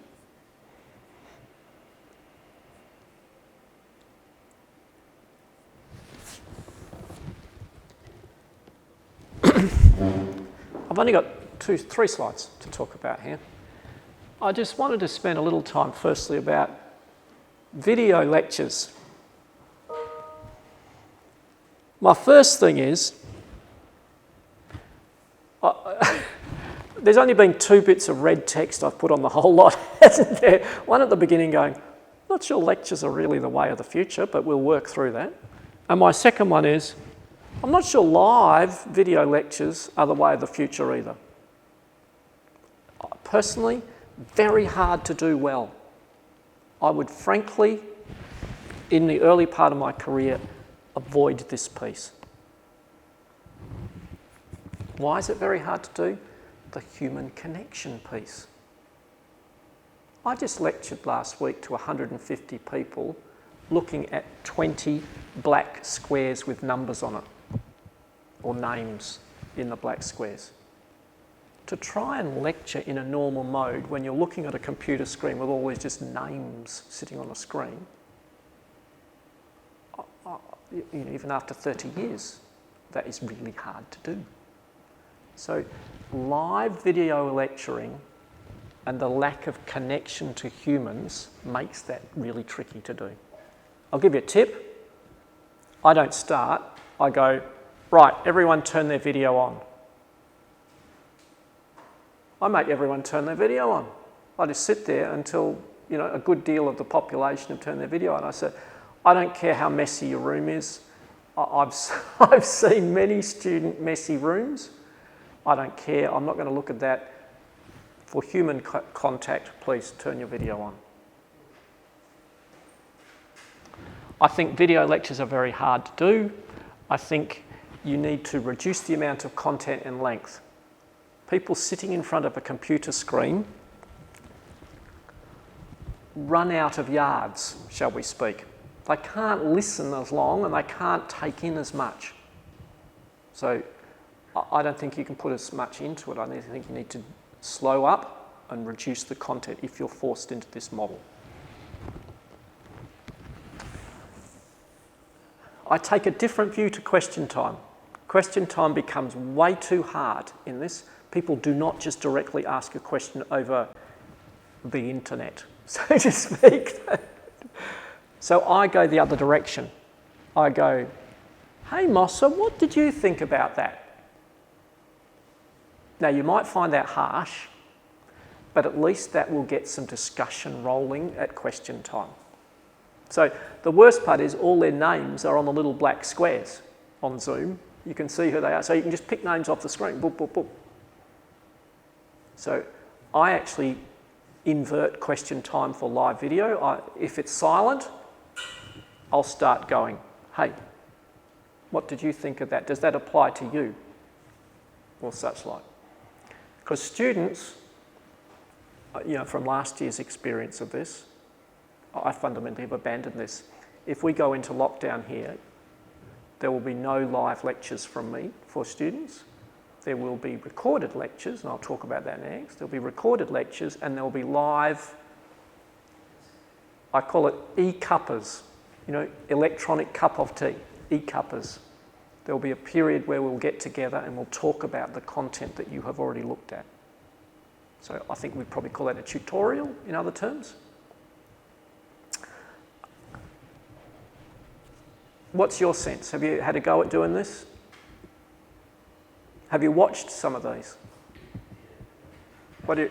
Yeah, I have attended 2 congresses. One used to live videos, whereas some people present and other listening, and the other one is recording video. One of the speakers during the live video have difficulties with microphone or something. It goes like 10 Live technology of the moment. You don't have, you got no way out of a problem in this case. So yeah, I'm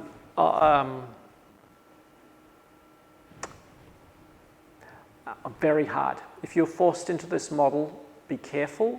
My first recommendation, if you're forced into this model, is make sure you have some rigid, simple technology that you're using and have a plan B. The irony is, when our little street, this happened, lockdown happened, whatever it was, Easter time last year, March, April.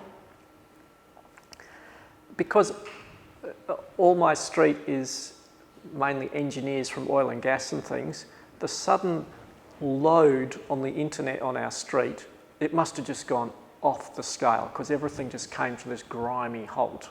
You know, it's sort of like 5 MIPS or something. And so to try and give live lectures, my plan B is I went and sat under a tree in the park next to the university campus across the highway here and used the university's Wi-Fi to give my lectures from under a tree because the Wi-Fi was stronger. You need to think through all of the variations on how you're going to manage this. It's not good. So I would steer away from this. But yes, if you have to, you need to be more forthright and less content would be my answer to this. I'm an absolute believer in this now. As you probably heard earlier, I record everything. Podcasts have made a resurgence in the world. They went out for a number of years. Certainly the feedback I'm getting from students about giving the lecture slides as a PDF or however, and giving a podcast with them, it is an absolutely winning formula at the moment. So I have a number of students who say, that's fantastic, Mark, because I can look at the pictures, run through the podcast with the pictures, and then I can play it in my car on the way home. Or I can, go for a run and listen to your anatomy on a run. Whatever they might do. A contemporary tip for now, really good model. It's also bandwidth small, which is really neat. An MP3 file, with decent compression, you can get the file size right down. So, you don't need your internet at massive capacity. This is not 4K video capacity. So, I'm a big supporter of this. It means you have to lecture slightly differently because you've got to tell people when to look at the next slide when you talk, because you've got to imagine them just listening at the same time as flicking through the PDFs. So you just have to remember, when I record them, I get a piece of paper and I stick it to my monitor, at the top of my monitor, and go, slides. That's all that's written on the piece of paper, just to remind me to go, I'm now looking at the other trick I've just learned that I haven't done yet, but I will learn. In the bottom corner of each slide, put a slide number. So then you can go, I'm looking at slide 5. Slide 5 talks about. So, you just have a bit of coding like that. But content transmission, podcast, extremely effective. Has anyone tried some? Listened to some? I tried one at the uni when I was undergrad to record the professor's lectures. Yes. So when I get home, sometimes because I like to hear them, to re-listen to them, to focus on some points or some Yes. slides that I missed or that Yes. I need to pay attention for. Yes. You can, because of the, with a voice, there's emphasis is put in places. You can put emphasis with the voice instead of having to put 2 stars next to dot points or whatever you try and do with slides. It is valuable for that because you can not just get the content across, but you can articulate the emphasis at the same time. I think it's absolutely true. So yes, please think about that. And recording lectures. I am a big proponent of this now.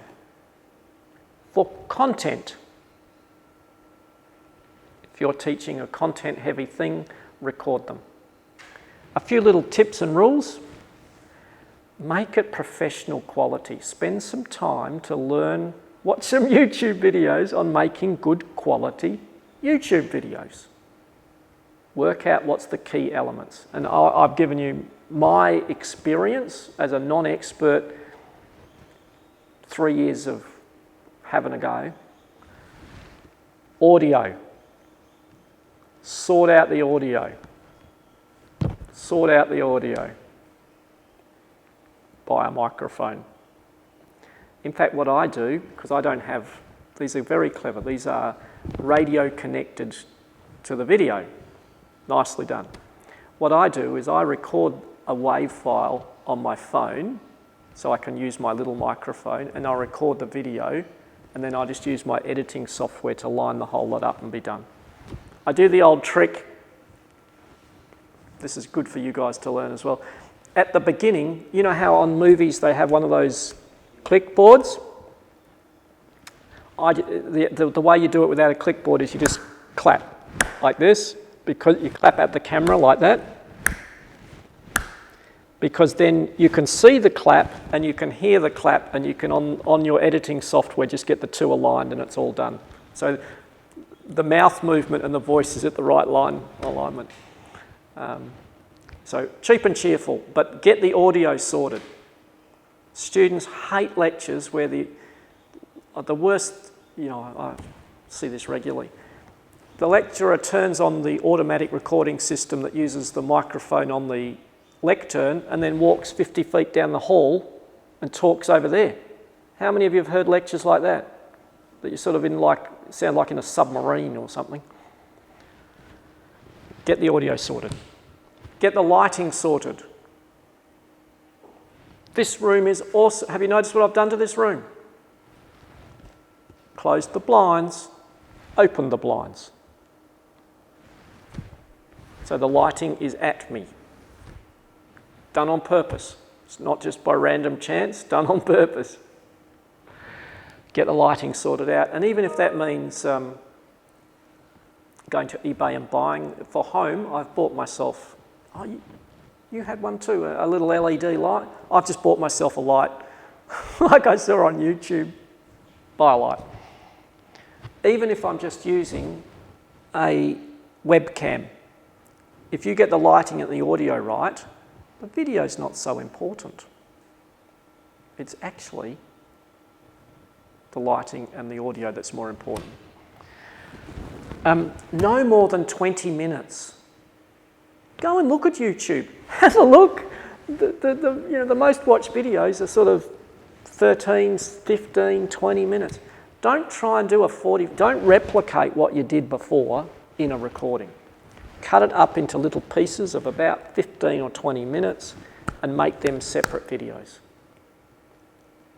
So I make lot more lectures, but they're only 15 minutes long now. I'll make 3 15s for one normal content piece. Cut them up.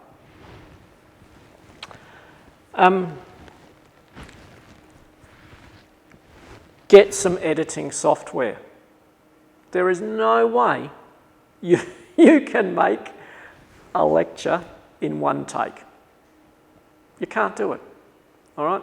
I use DaVinci Resolve, it's free. I don't have any money. So just pick a free editing software. In fact, Mac users, iMovie's just fine. Just use free. Just be happy. You know, whatever you want to use. Edit video. You can't do it in one take. It's just impossible. I have a few tricks with that. When I'm recording, instead of stopping and starting the tape, what I do is I use the clap trick. If I make a mistake, I sit silently for 3 or 4 seconds. Then I clap 3 times. Then I sit silently for 2 seconds. And then I redo it. So I just leave the tape playing. And then all I have to do is cut out the bits where you can see the audio peaks, the marker point. I just rush through until I see the marker point. I go, oh yeah, that's where I made that mistake. Go back, cut from there to beyond that. Gone. Find the next one, cut there, gone. That way I don't have 16 bits to try and stick together or anything like that. I'm just one long source tape. And I'm just looking for the triple peaks all the way through the audio file. The next one. Do not. I recorded something in 1996. It's still the same today. I'll just reuse that tape. Or whatever it might be. Don't do that. What I do is I have a bunch of source tapes that I recorded, and I'll take a piece of that and put it in as a recycle inside another tape. But I always make a new tape for every semester, for every lecture. And I always say something to timestamp it, so the students know that I've made an effort. What cultural message does it send when you've just got out of your wardrobe a Betamax tape from 1996 and played that for them? It says you don't care. So I always remake them. Now, I also always remake them because I get better at it. I know which content was good, which content was not watched, what was horrid. And when you look at your own tapes, I'm sure you've all done it. When you look at your own tapes, you're just like, cringe. Much of it is just, I've got to get that tape out because I've got to make something nice. Please remake every tape every semester. You will get good results out of that. It's not a burden. Listen to the one from last semester and then just make the new one. Even if you make, I call it top and tail, even if you make new beginnings, new ends, and keep some of the middle, that's okay. Just do something to freshen it up. I do record all my videos in the same place in my house, so the background is not too different each time, because if I do cuts and edits, I don't want it to suddenly go from a blue wall to a red wall or something like that. I have a very boring, creamy wall that I record at. And a few more video tips. I don't have to, a number of you are more video experts than me.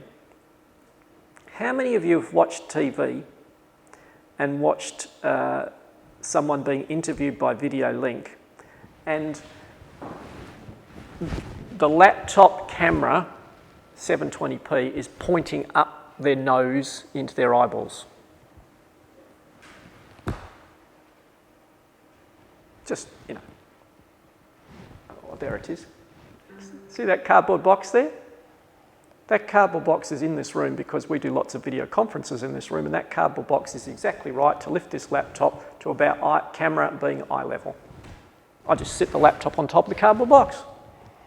At home I have a couple of phone books. Sit it on top of the phone books. Whatever it takes, lift the thing up so the camera is eye level to make these videos. Because no student wants to see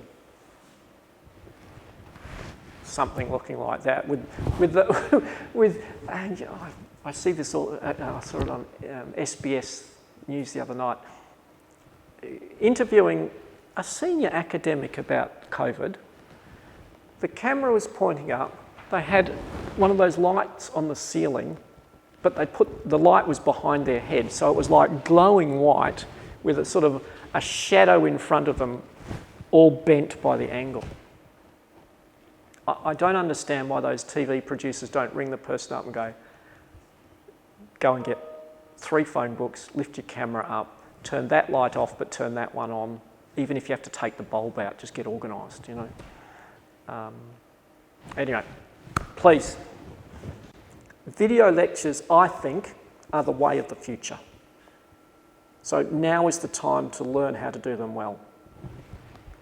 Get your audio sorted, get your lighting sorted, get your logistics sorted of your room, and get some editing software going. If you currently use iMovie or equivalent, I don't even know what the equivalent on PC is.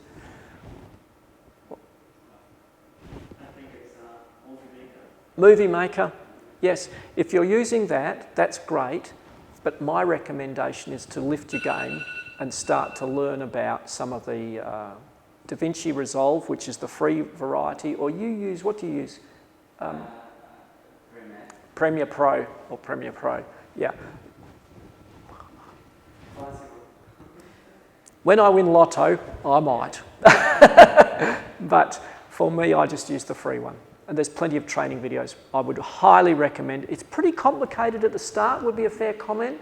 It's that classic learning curve at the start. You think, oh, I'll just give up and go back to using iMovie. Just hold on. Once you get it, changes your life. Makes you much more efficient. I would say, and I've just bought an editing widget, let's call it, thing to do it with. And I'll show you. I'll get it up for you in a minute. I am 20 times faster than I was last year at making videos now by getting all this stuff sorted out. So there is efficiency in it. Cool. I think that's it. That's the last one. Yes. Cool.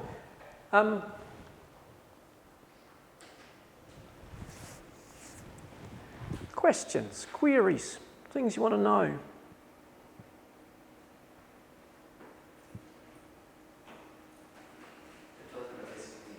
Sorry? You're good? Are you all right? I know I said some things that probably don't fit with your institution. I just take them as good things, that whatever you can use, you use. Any others? No? All right, now, what I'm going to do is I will send around the lecture slides. I'll send around the lists. Let's just call them lists. Let's not call them slides. So you have those as resources. I will also send around the link to the video of a lecture I gave in fact, I'll tell you the story. Perth, Melbourne, Hobart, lectured for 3 hours. So when you listen, think of it like that and work out, you know, you can sense, you'll actually hear my tiredness in me. Now you've seen me as a person, you'll sense he's a bit tired and a bit grumpy. Sorry? The jet lag will make an effect. Jet lag. The jet lag effect. Well, in fact, there wasn't too much jet lag because I only spent 4 hours in Amsterdam. So, it was just like, being at altitude for so long, sort of thing. So I'll send you those to look at. Please, if there are any questions or queries, drop me a line. Happy to help. And that applies for the future as well. If you want to, when your time comes to give lectures and things, please, if you want me to look at them or give you, where I'm at today or something, you just drop me a line. You say, hey, Mark, I was one of the people who came to the workshop. Could you give me a hand? More than happy to help. Pleasure, guys. Pleasure. All right. We'll see you in a fortnight.